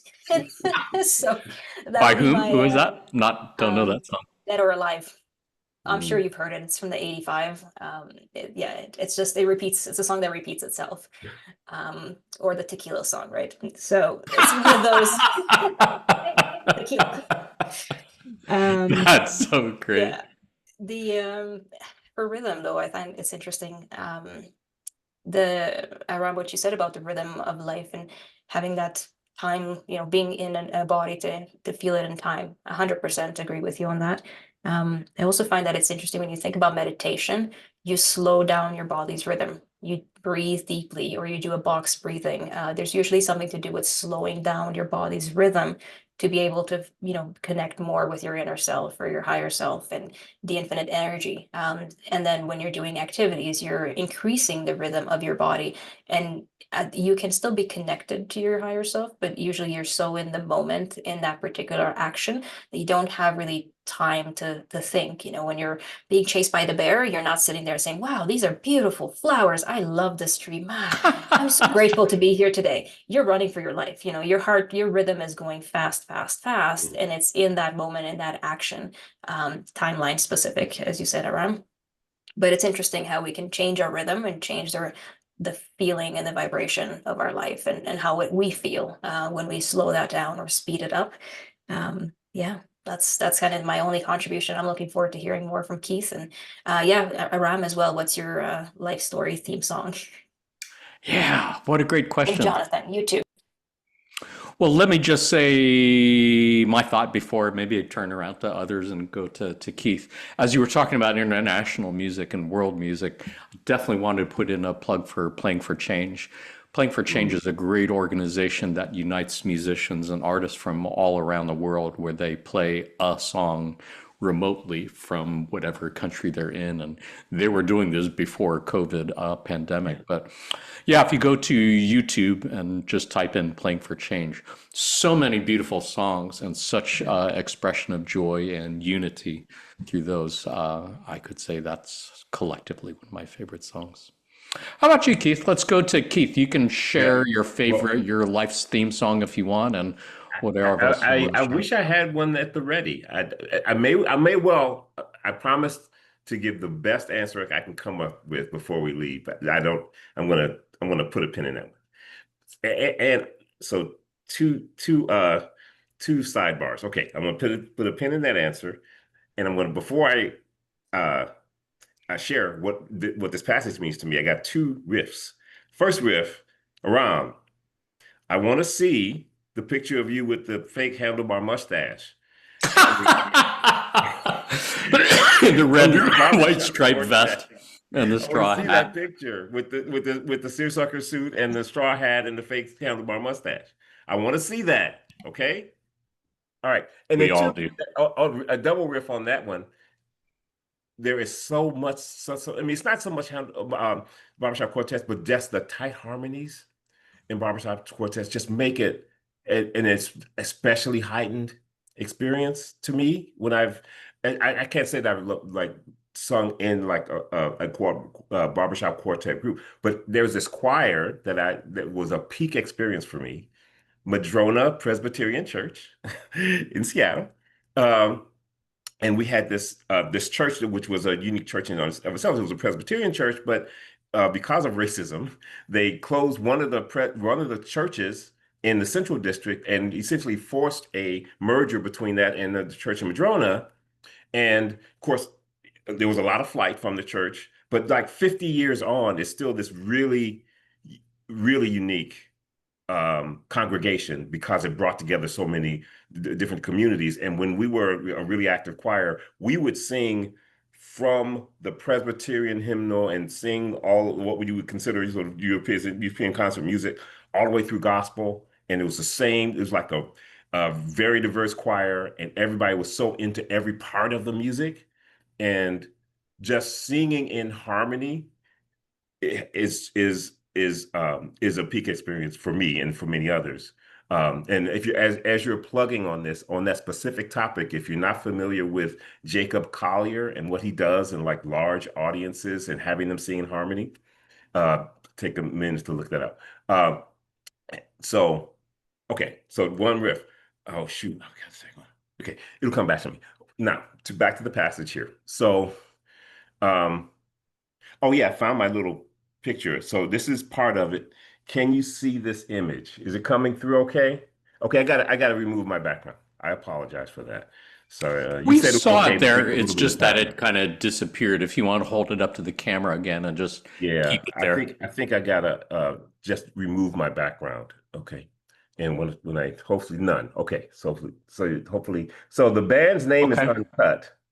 It's probably in a mirror image. But the point it's uncut as in funk because that's one of the things that in funk music because that's the rhythmic pattern that really just kind of that I have the most fun playing, right? And so that's where the name come. But the point is you saw the heart and you saw the emanations of the heart and was meant to suggest and the color selection of the color green was not by accident, right? So this passage is like a double reminder for me that the vibration that lacks the ability to cease, once that vibration is emanating, it reverberates through the universe. And in this whole project started from the intention of me wanting to create an environment where it was the intention was set from the beginning for, yes, the people who are on the stage doing stuff and other people in the audience who are doing stuff to like harmonize and have come together rhythmically and have their hearts vibrate out and resonate out and amplify. And I didn't really say throughout the universe like it says it's here, but I was just going to start with like the census tract. Let's just start with that, right? But it's just so many of these passages are meaningful to me. But it was in part exposure to this material that was the last, I guess, straw that made me say, you really have to do what is in your heart to do, because I've been putting it off for so long and just dabbling in it and not really bringing the intention that this material has inspired me to bring to it. So hopefully, For sure. you'll see more of it. But anyway, those are the things that come to me when I look at this passage. There's so much more I want to say, or actually, and we could rambling. easily spend 2 more hours just talking about this passage. So, and I feel bad to cut you off, but I am looking at the clock and seeing that we've been coming up on 2 hours for this podcast already. And we do actually have some other passages to go through. So I did want to remind our viewers that you never need to feel like you have to watch a fucking episode all the way through. You can hit the stop button and put it in your watch later list on YouTube and come back to it later. Otherwise, I think I still want to have time if folks have other stories about music they want to share, that to have some time to do that. I know for sure, as you were talking, Keith, the thing that really struck me was that reminder of what they're saying in the third paragraph about this powerful vibration that you send up, perhaps unconsciously, into the universe and into the galaxies, is all creation is felt and heard and reverberates. And I think that's a beautiful thing for anyone who enjoys listening to music or playing music, knowing that as you are playing it, the feelings that you're feeling, whether it's live or whether it's recorded, that reverberates throughout the galaxies and the universe. I think that's a powerful thing. I can think of, again, so many great rock concerts that I attended in the 70s and the 80s where, that intensity of energy and feeling and the emotion that went through the songs, it certainly felt to me like it was reverberating outwards and beyond. And that was well before I learned about the Law of One. So, powerful stuff. Anybody else have anything they wanted to share on this passage before we look at another passage on vibration? I just quickly wanted to share my song is We Are One by Maze. Oh, nice. Oh, nice. That's a beautiful song. Tell us about it. Don't know it. Oh, well, Frankie Beverly, he passed recently, and in my view, he's a wanderer and a musical genius. And the song basically states that we are one. And there's a Hammond organ solo that lasts about a minute, and it is like, it just takes me to church every time I hear it. I'm like, it just lifts my spirits whenever I need a pick me up. And I love playing that song. I just don't. I don't. Nice. So you know it too. I don't play it often enough. Yeah. Anyway, I won't say. I will say one more thing. That'll take 30 seconds. When you talk about art forms, just when you think about music, like going into the music festival, you could be in line, you could be a quarter mile away, and you're starting to feel it. That's not true with a movie. It's not true with that. It's not true with visual art. I mean, you could be a quarter mile away and you're hearing it, and that you just, it's just it still touches you. But that is another way of saying the thing that's in the third paragraph. Yeah.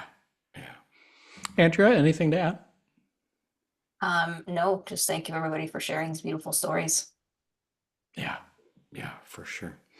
Yeah, there were so many songs that were part of my spiritual awakening because, as Quo has said, there was a wave of wanderers who came through what became known as the baby boomer generation and the hippie movement. So anyone who was old enough to experience firsthand the music of the 60s and the 70s knows that that was a big time of spiritual awakening, of oneness, through the Beatles, among other groups who really exposed the American public for the first time to Eastern spirituality, and so many songs about that were, again, for me, a big part of my spiritual awakening and my spiritual life playlist for sure. Why don't we go ahead? Let's take a look at a couple other passages about vibration. First one was from August 24th, 2003. Quo said, each of you, being a sub-logos and part of the infinite creator, have the goal of moving in vibratory level more and more close to the vibration of the logos, to the energy of unconditional love. Regardless of what outer gifts you have, this gift is at the heart of your experience of yourself as an essence, of your getting to know yourself as a true being. As you are able to come more and more into the awareness of what the energy of unconditional love feels like, you are coming closer and closer to your own heart. And on May 11th, 2003, Quo said, it is a harmonic, and each of you are as the tuning fork.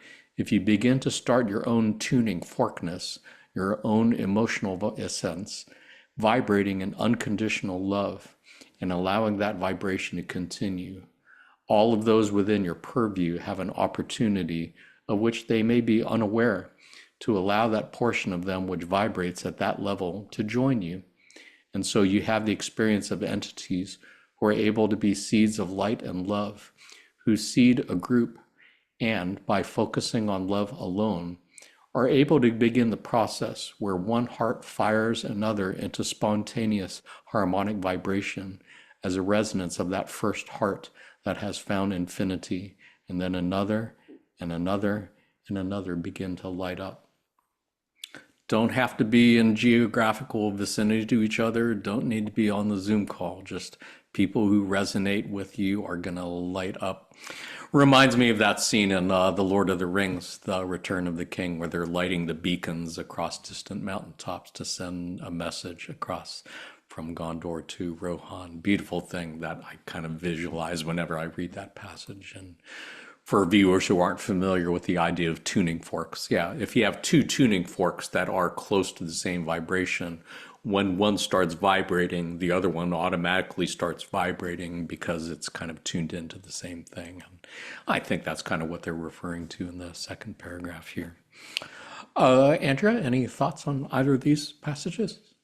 Yeah, when I first read these passages, I thought of the Persian poet Rumi, and he has got a quote. Well, he's quoted to be saying this again. This is 1200, 1200 years, DC. So could be wrong, but he said, yesterday I was so clever, so I wanted to change the world. Today I'm wise, so I'm changing myself.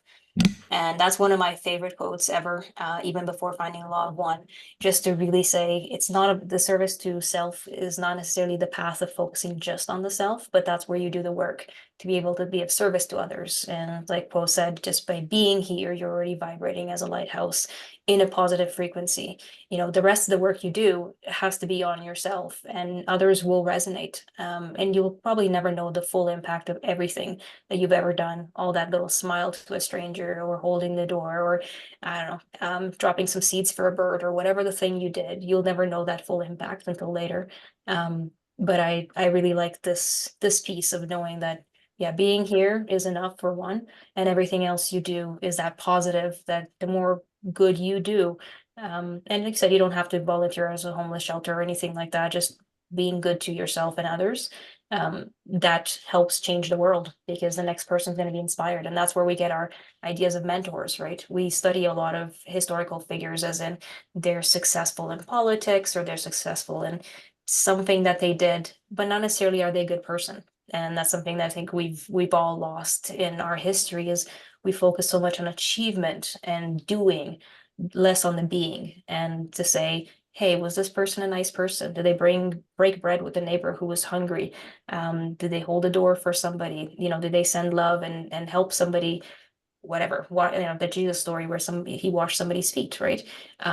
It's not about a matter of whose hierarchy higher than anybody else. It's more helping each other, because ultimately once we do vibe up to fourth and fifth and sixth, we're going to be all a social memory complex. So we'll kind of remember, be like, oh, I remember you. You didn't hold the door for me. I'm still mad about that. And I've been holding this grudge for 500 million Right. years, you fucker. Let's get off the third and work this thing out. You know, this karmic thing, this is not cool. You said something on social media. I'm not okay. Right. But yeah, Do you remember Facebook from 300 goddamn million years ago? Well, if Cole remembers everything, then we're gonna also remember everything. And we're like, I Right. remember you. You look shifty, That's but so you're cool funny. now. That quote that you read, that was from Rumi. Did I hear You correctly? Rumi. Yeah, Rumi. Yeah. RUMI, viewers, Yeah. incredibly wanderer, clearly, Mhm. Sufi mystic poet. Sufi being the mystic branch of Islam, which may or may not have heard about, but yeah, really cannot sing that entity's praises enough. Keith, anything to add? Um, it's yes, that's just the last passage. Just another, I guess, facet. Looking at that facet of the same harmonization of the hearts, topic, um, and just wanting, desiring to have that be more a part of the third density experience. I mean, you can only be so much, right? But it's something that I do give a fair bit of energy to. And my I'm not promising that this is going to be my life song every time the question is asked. So this is my provisional answer, and it's "One Love" by Bob Marley. So that's where I want to take it. Great to. song. Yeah. Beautiful song. Bob Marley, clearly another wanderer. Oh yeah, for sure. Yeah, such a beautiful soul. Yeah. That's it for me on this one. Cannot sing those praises enough. Aram, anything to add? Yeah, real quick on the concept of resonance. Like I don't understand these things necessarily mentally, but I feel a lot of physical sensations, and I remember distinctly when I came across the raw material. I was listening to, I was driving and listening to a YouTube playlist that was basically a synopsis of the Law of One, and it resonated so strongly with me that I was like physically vibrating. And yeah, that's why I could tell from the sensation in my body that this was something I needed to pay attention to. Yeah. Fascinating. Yeah, appreciate you bringing that up. I did want to note for viewers who are new to the Law of One, we've used the term wanderer quite a few times in this episode. And for folks who are not clear on what exactly wanderer is, it's a term that's often used in the Law of One in channeling sessions to refer to entities who actually came from a higher density. We would say Earth right now is at what we call third density, moving into fourth density.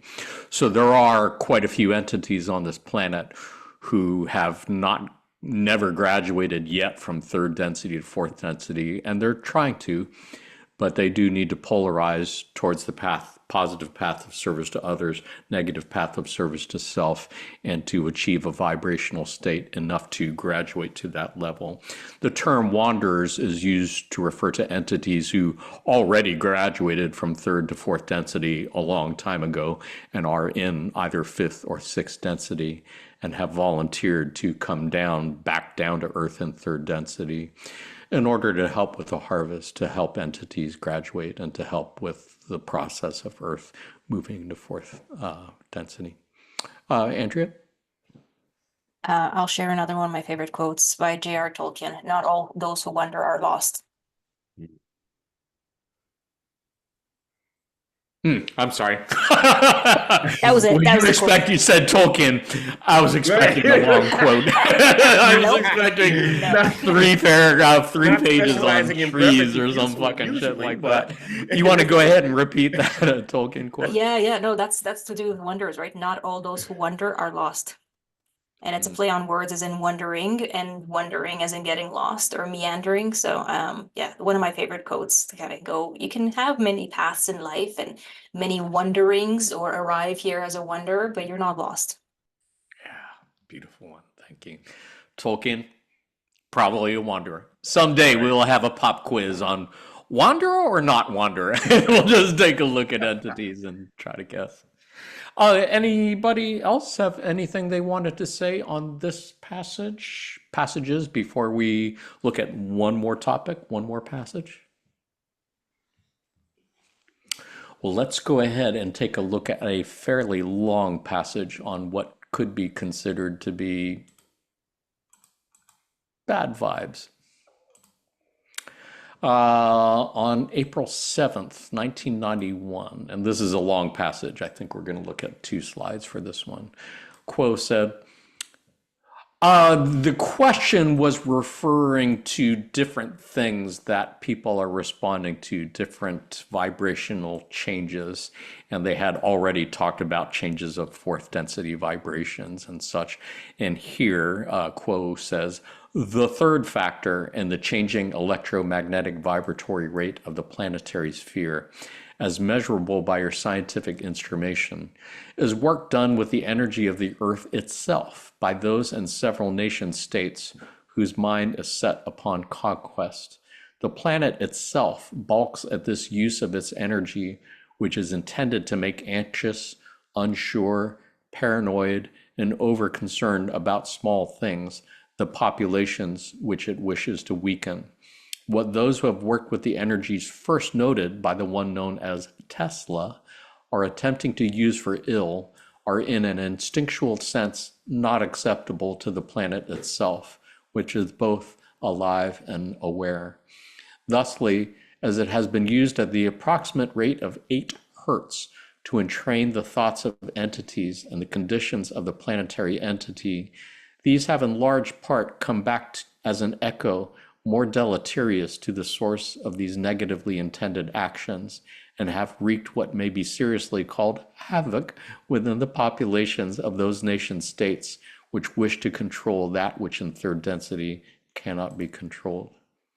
Thusly, you may see an instinctual variation in the energy grid of 3rd density upon your planet, the antithetical result within many nation states of the peoples of those states yearning and hoping with persistence for freedom from precisely the mind control that has been overused by the government structure of these states, thus echoing back to the dissolution of ties which were unnatural, created as an artifact of hostility and war. Any governmental entity which misuses the instinctual energy of the Earth itself answers not to those cosmic influences of the changing density, but to the planetary entity which is instinctually of the logos, or love, in an undefiled and pristine sense. The Earth is solidified by its inspiration to be a nurturing and healing place for the entities of the Creator to learn and to grow. When it becomes aware that these pure energies are being tapped for controlling and debilitating uses, there is the simple instinct of a loving grandmother to arrange itself in order to prevent further misuse of its purity. Really fascinating passage that kind of brings up the entity known as Nikola Tesla again, and I think kind of goes back to what was said earlier about Earth being a 4th density positive place. As I read this passage, it is really kind of obvious and clear that planet Earth is by nature a 4th density positive place. It is inherently a nurturing place that loves and supports all, in alignment with what Ross said. Our sub-logos has a bias towards kindness. So in that sense, our planet clearly has a bias towards being 4th density positive.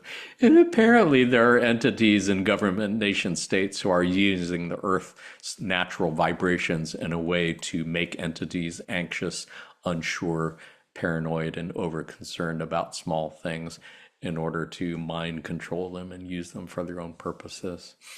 For folks who have seen the Kingsman movie starring Taron Egerton and Colin, oh fuck, I'm blanking on his name. That's a shame because he's a great actor in this movie. But the Kingsman movie is kind of a new take on the James Bond secret agent genre of films. And in that movie, Samuel L. Jackson as the bad guy is somehow wiring everybody's cell phones to vibrate at this subliminal vibration that they don't know that causes them to go fucking apeshit crazy and want to kill each other. That's what comes to mind as I read this Colin passage. Firth. I said not Firth, it was Firth. Colin Firth, thank you so much. I really apologize, Colin Firth, if you're watching this episode for forgetting your name, because you did a great job in that movie and great actor in any number of movies, including The King's Speech.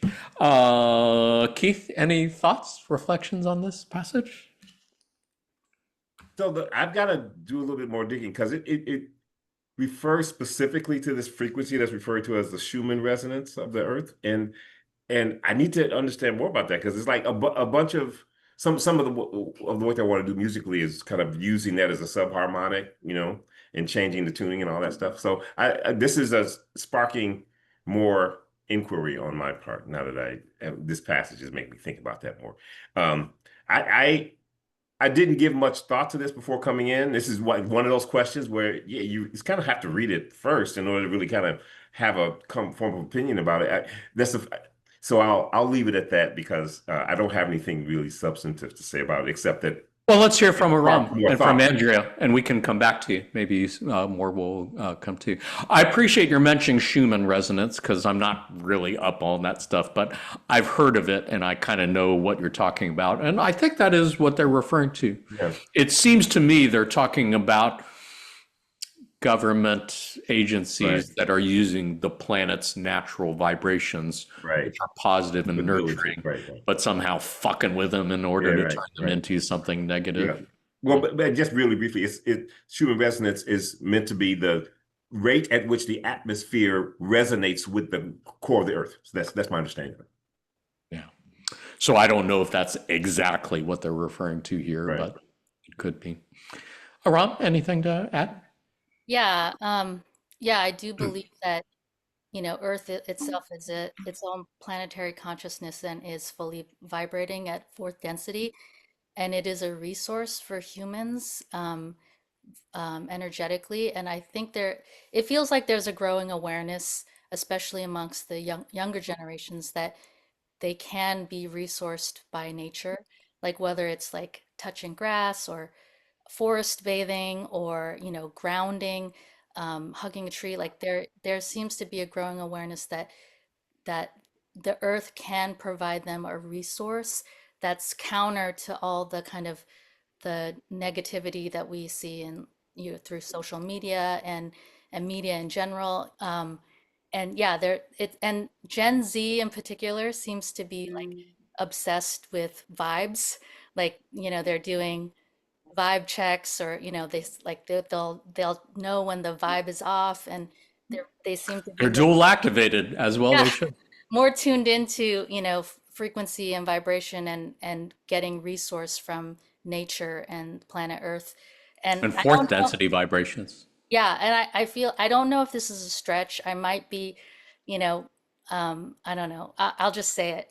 So I think it's interesting that Gen Z is the end of the alphabet, and Gen Alpha is the beginning of the alphabet, and they're the ones that are born around, I don't know, 2012. So is that a coincidence? I don't know. What a beautiful connection to make. I had never thought of that, but that makes 100% sense to me. For sure. And I think it would be fair to say that Gen Z are very much what Quo and Ra have referred to as dual activated bodies, meaning they're wired both for third and fourth density, but being Gen Z, as you are alluding to, they're probably wired more for fourth density. They are the end of third density and the beginning of fourth density. So beautiful. Appreciate that. Andrea, anything to add? Yeah, just one point, Aram, is the Z is the last letter in the alphabet in English. Some other languages have like the umlauts and the actual accents and stuff afterwards, which is really interesting because there's those like sub-generations, like the generations that kind of get lost. The micro generations, I think they're called. But yeah, one of the things that stood out to me in this passage is the 8 hertz range. And I know NASA has some research, and kind of read it now before it's gone. It has some research and published papers around them pointing radios at the sun and at other cosmic bodies, and they get a specific frequency back. So I think they said a black hole is about 12 hertz, and it sounds like a lower, like middle C or something like that on a piano. It's kind of like a growling, deep growling noise. But it's interesting around, like you said, the vibrations and that come from other things like trees, water, all these things that other generations are maybe more in tune of or seeking, where we're just kind of used to the common noise. There's like an underlying hum of our lives. Even in nature, whether there's water rushing or the silence, that itself is noise. There's always some sort of vibration in the background, whether it's from the logos or other selves in whatever density they are. And yeah, we tend to focus sometimes only on the now and us and what's directly what we want, but everything else still impacts us, right? It still goes through us and we still feel it. Just like you walk in a room and you can feel there's something off. You're like, ooh, I don't know, something's gut feeling. It's not a gut feeling, it's the energy. There's energy in the space that's just not right. Or you walk in, you go, I don't know what's happening. I like this place. This is an awesome place. I want to hang out here. Some people have that in a church. They walk in a church and they have that like calm feeling, and they just, other people walk in a church and go, oh, something feels wrong here. This isn't great. It's again how their people are matched in the vibrations. But I like the message that, it's all gonna work out. Earth got our back. All we can do is just watch for Earth as much as we can. We're here by default, so we're already doing the energy work that we need to. And I like the positive message of it of, hey, Earth's got our back. Not only do these higher densities, Ra and Quo and all the other ones, social memory complex, watching it for us, we've got Earth, who's kind of like, nah, I don't like what you're doing. We're going to keep vibrating in this side, on this side, on this side. And it's pulling us along slowly and surely into fourth and fifth and wherever else it's going to go. So hopefully we end up with Saturn and we don't end up like Mars. But in the meantime, we're just going to keep doing what we can. So beautifully said. I really appreciate it. And I was reminded as you were talking of how many times Quo has said that the indigo children and the dual activated entities that are incarnating now as babies or young folks, many of them are wanderers who did already graduate to fourth density, but rather than continuing in fourth density, they chose to come back to planet Earth, specifically to help clean up the karma of the terrible damage and harm and hurts that we've done to planet Earth. So I would definitely encourage anybody watching this who feels a special love for planet Earth and feels a special affinity for the vibrations of planet Earth to go with that for sure and use that in a positive way. Sorry, just getting, it's a really beautiful thing. It gives me hope, I think, and encouragement. Appreciate your sharing that. I believe that was actually the last passage in the last section to look at. Did anybody else have anything else they wanted to share on this passage before we kind of wrap things up? Well, thank you all. I have loved so much the conversation and the perspectives that you have brought. You couldn't hear what I said, could you? No, but I see you have a guitar. I was going to say, do you have an instrument? I was going to ask Aram if she knows the words to We Are One. Do you know it? Yeah, I do, but I don't know if I could. I don't want to sing on the podcast. Are you going to sing on this fucking podcast, Keith? I believe that would be a first. Go for it. Well, I have a little guitar and I can play the chords if you want to sing. Oh, I'm feeling really shy right now. No, this was like. Are you going to sing, Keith, or are we going to put this in the outtakes for the episode? No, this will have to be in the after notes. You can cut this part out, I guess. I generally don't edit it, so Oh, I I, noticed that because the first podcast I did, I thought for sure he's going to take that out, but yeah, no, I'm too lazy. I don't edit any more than I have all to. right. So unless you have prepared a musical performance, I think I might. This is totally impromptu, so I thought Aram was going to jump in, but anyway, maybe I'll play I in the don't think background. Aram is going to jump in. Yeah, are you ready to do it I'll just solo? strum in the background. No, Aram is not going to be jumping in. Are you going to be doing this solo? I'll I'd just love strum to a hear little it, music, Keith, a but I little don't know if I could background sort of commit. conversation music in the background. How's that? If we Go meet ahead, in Keith, I will jam with you. I just feel shy on camera.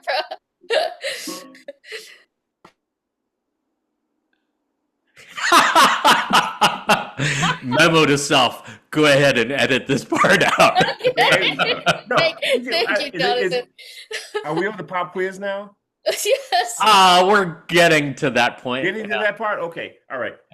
Yeah. Carry on. We can do it afterwards if you want. Jesus Christ. I think I'm going to have to do some editing on this one. So, viewers, where do we go from here? What are some takeaway lessons we might have from our 2 hour plus conversation here on energy, frequency, and vibration? I've got 5 things for your consideration. One, yes, if you did not know, apparently Tesla developed technology for free energy and teleportation that was taken by the government.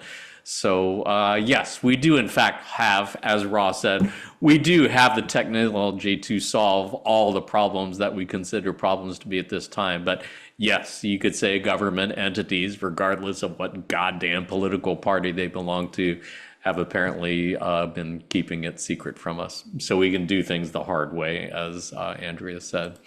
Second, yes, if you did not know this, everything that we see as matter is in fact an illusion, and that everything is in fact interacting energy fields. And third, yes, each chakra or energy center of your energy body has a certain frequency, certain pitch, and that you can tune them by opening or unblocking them to sing your own song, as it were. And fourth, each entity has a unique vibrational signature like a song. And that is your song. That is different from every other entity that has ever come before you and different from everyone that will come after you. And your unique song and vibration is precious to the Creator, regardless of what other people might feel about it. And lastly, yeah, if you don't know anything else, what you do with your energy centers does in fact change the world. And there really isn't anything you need to do in the outer world. You could help in a homeless center if you want, if you feel called to do that. But really is the inner work that you do with your energy centers that in fact makes a bigger difference in the world than anything you do in the outer world. Anything you'd like to add to that, Aram? Any last thoughts, reflections? Yeah, I just feel like the more you are yourself, the more you shine in your vibration. So yeah. And that's a really beautiful thing to remember. You really don't have to worry about changing anybody else. Just work on yourself. And that is not being selfish. Trying to make yourself a better person is probably the best way to make the world a better place. Andrea, anything to add? You're already doing all the work by being here. So take some of that load and some of that pressure of performing and achieving and awakening and all the steps that you have to achieve. Like you got this, you're already here. Keep doing the work internally without necessarily chasing the carrot at the end because you already are the carrots. So at this point, you could just be micro carrots and add more to it, but you're already shining, you're already bright. Yeah, keep doing what you are. And like Aaron said, be yourself.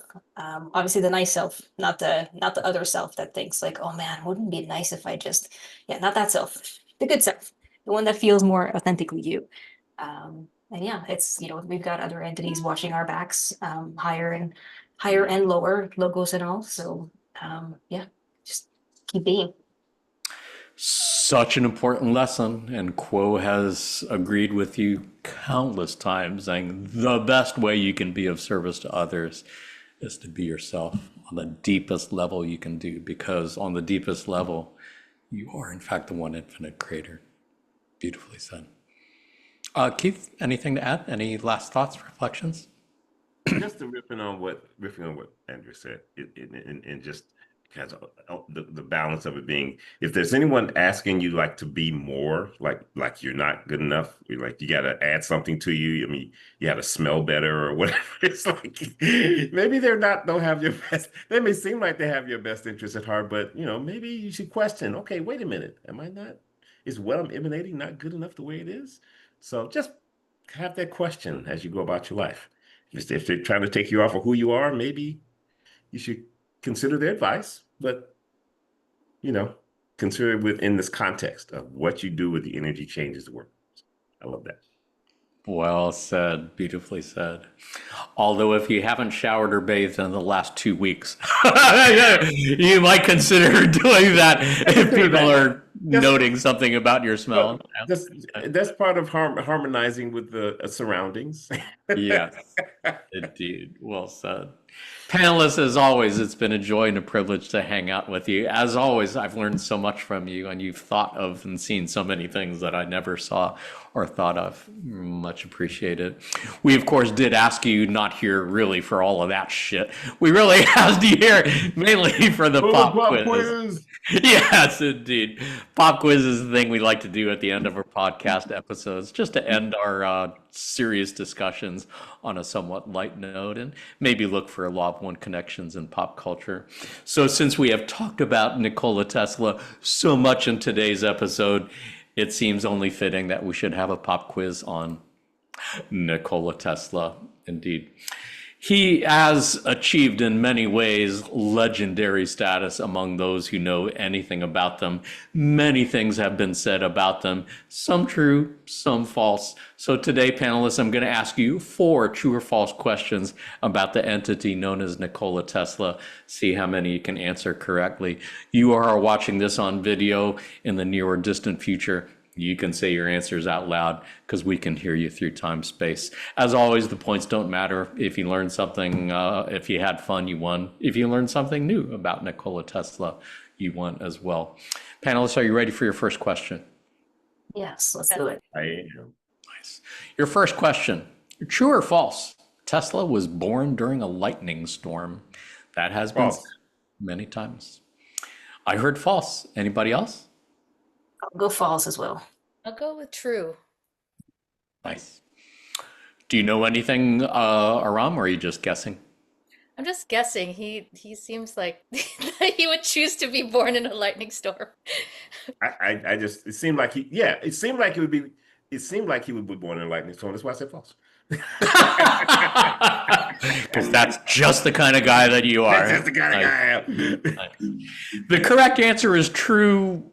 Apparently, Tesla, as far as we know, was born around midnight between July 9th and July 10th in 1856 during a fierce lightning storm.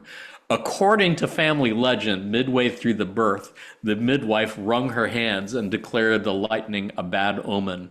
This child would be a child of darkness, she said, to which her mother replied, "No, he will be a child of light."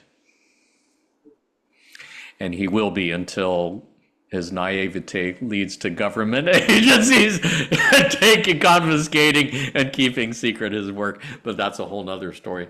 Let's try another one. Are you ready for your second question? Mm-hmm. Yes. True or false? Tesla invented a death ray. I'm gonna go with true on that. I'll say I would false. say he probably invented something that could be used as a death ray. But that doesn't mean he intended for it to be a death ray. But yes, I'm going to say yes. Nice. What do you think, Andrea? Definitely true. I think so. The correct answer is unknown. It could very well be true. Apparently, Tesla died in 1943, and this was during the height of World War II. And apparently, he did claim at that time that he had perfected his so-called death beam. So it was not surprising that the FBI and government agencies would have a very strong interest in this. And yes, it is true that 2 days after he died in the New Yorker hotel, all of his work, all of his notes were confiscated by government agencies. And interestingly enough, yes, 2 days after Tesla's death, representatives of the Office of Alien Property went to his room at the New Yorker hotel and seized all of his possessions.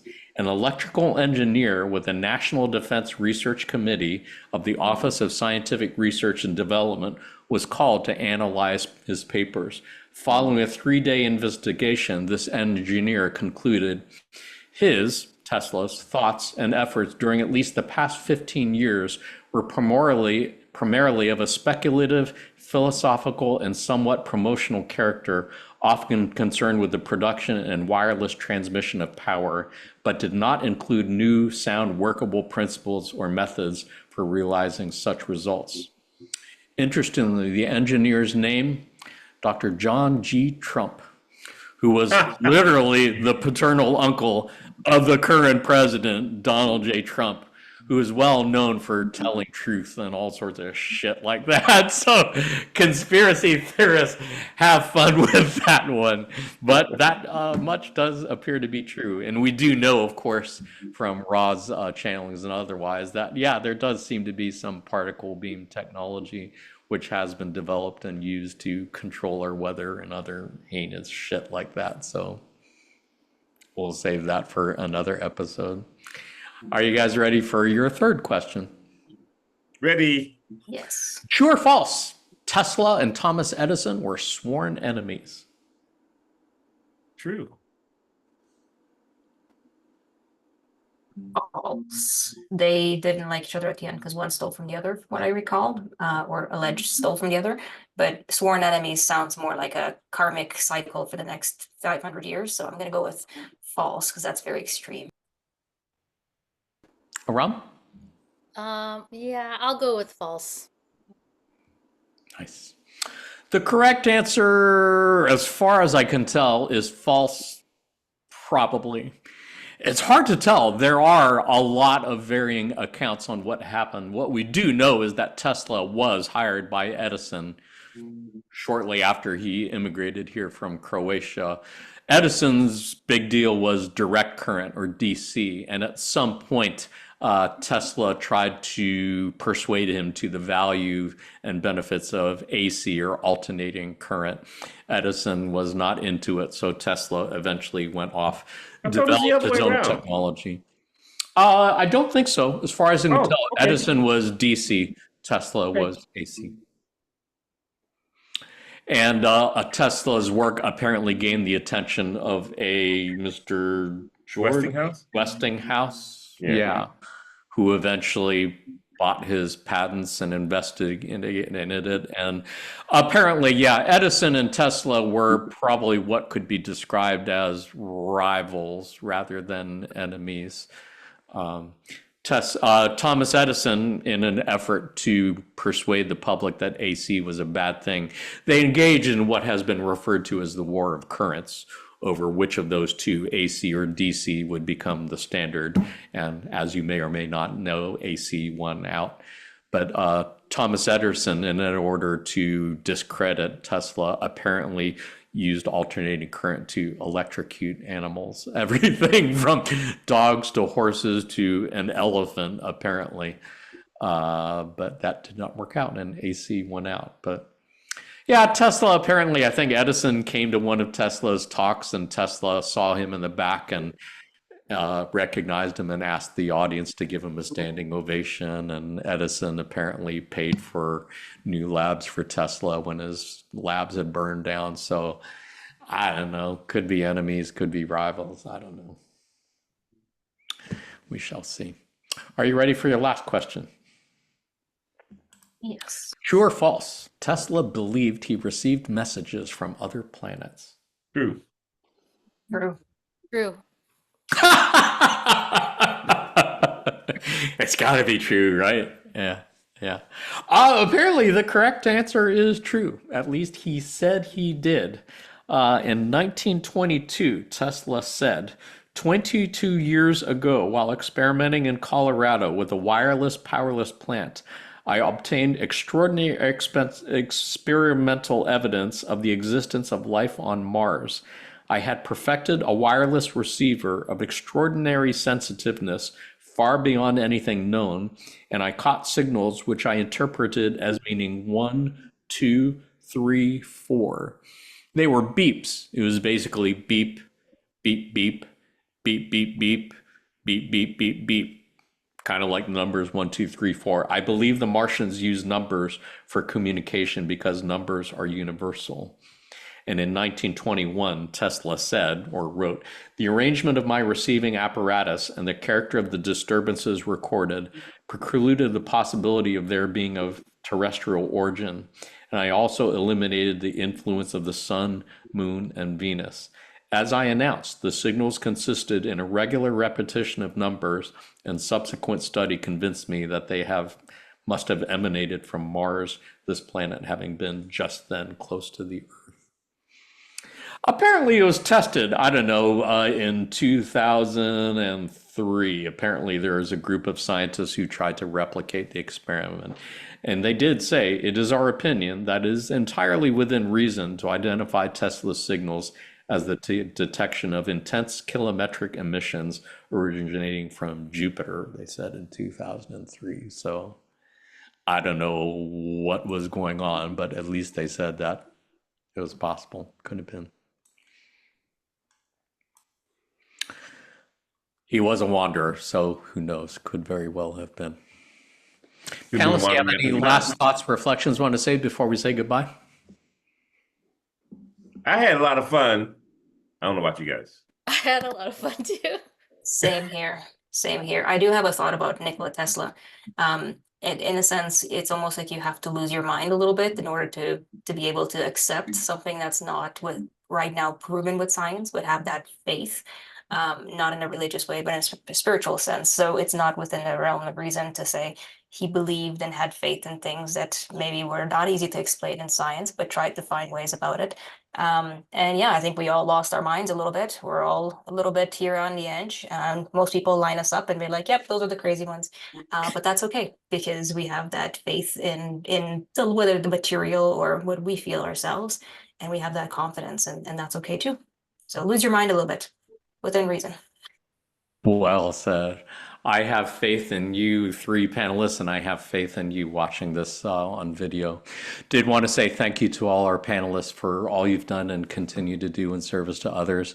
To all our friends at L&L Research, thank you for all you've done and continue to do in service to others. To you who are watching this on video in the near or very distant future, thank you for all you've done and continue to do in service to others. We are sending you our love light, and we are receiving yours through time-space. Until next time, in the love and light of the one infinite creator, Adonai, namaste. Say goodbye, panelists. Bye, everybody.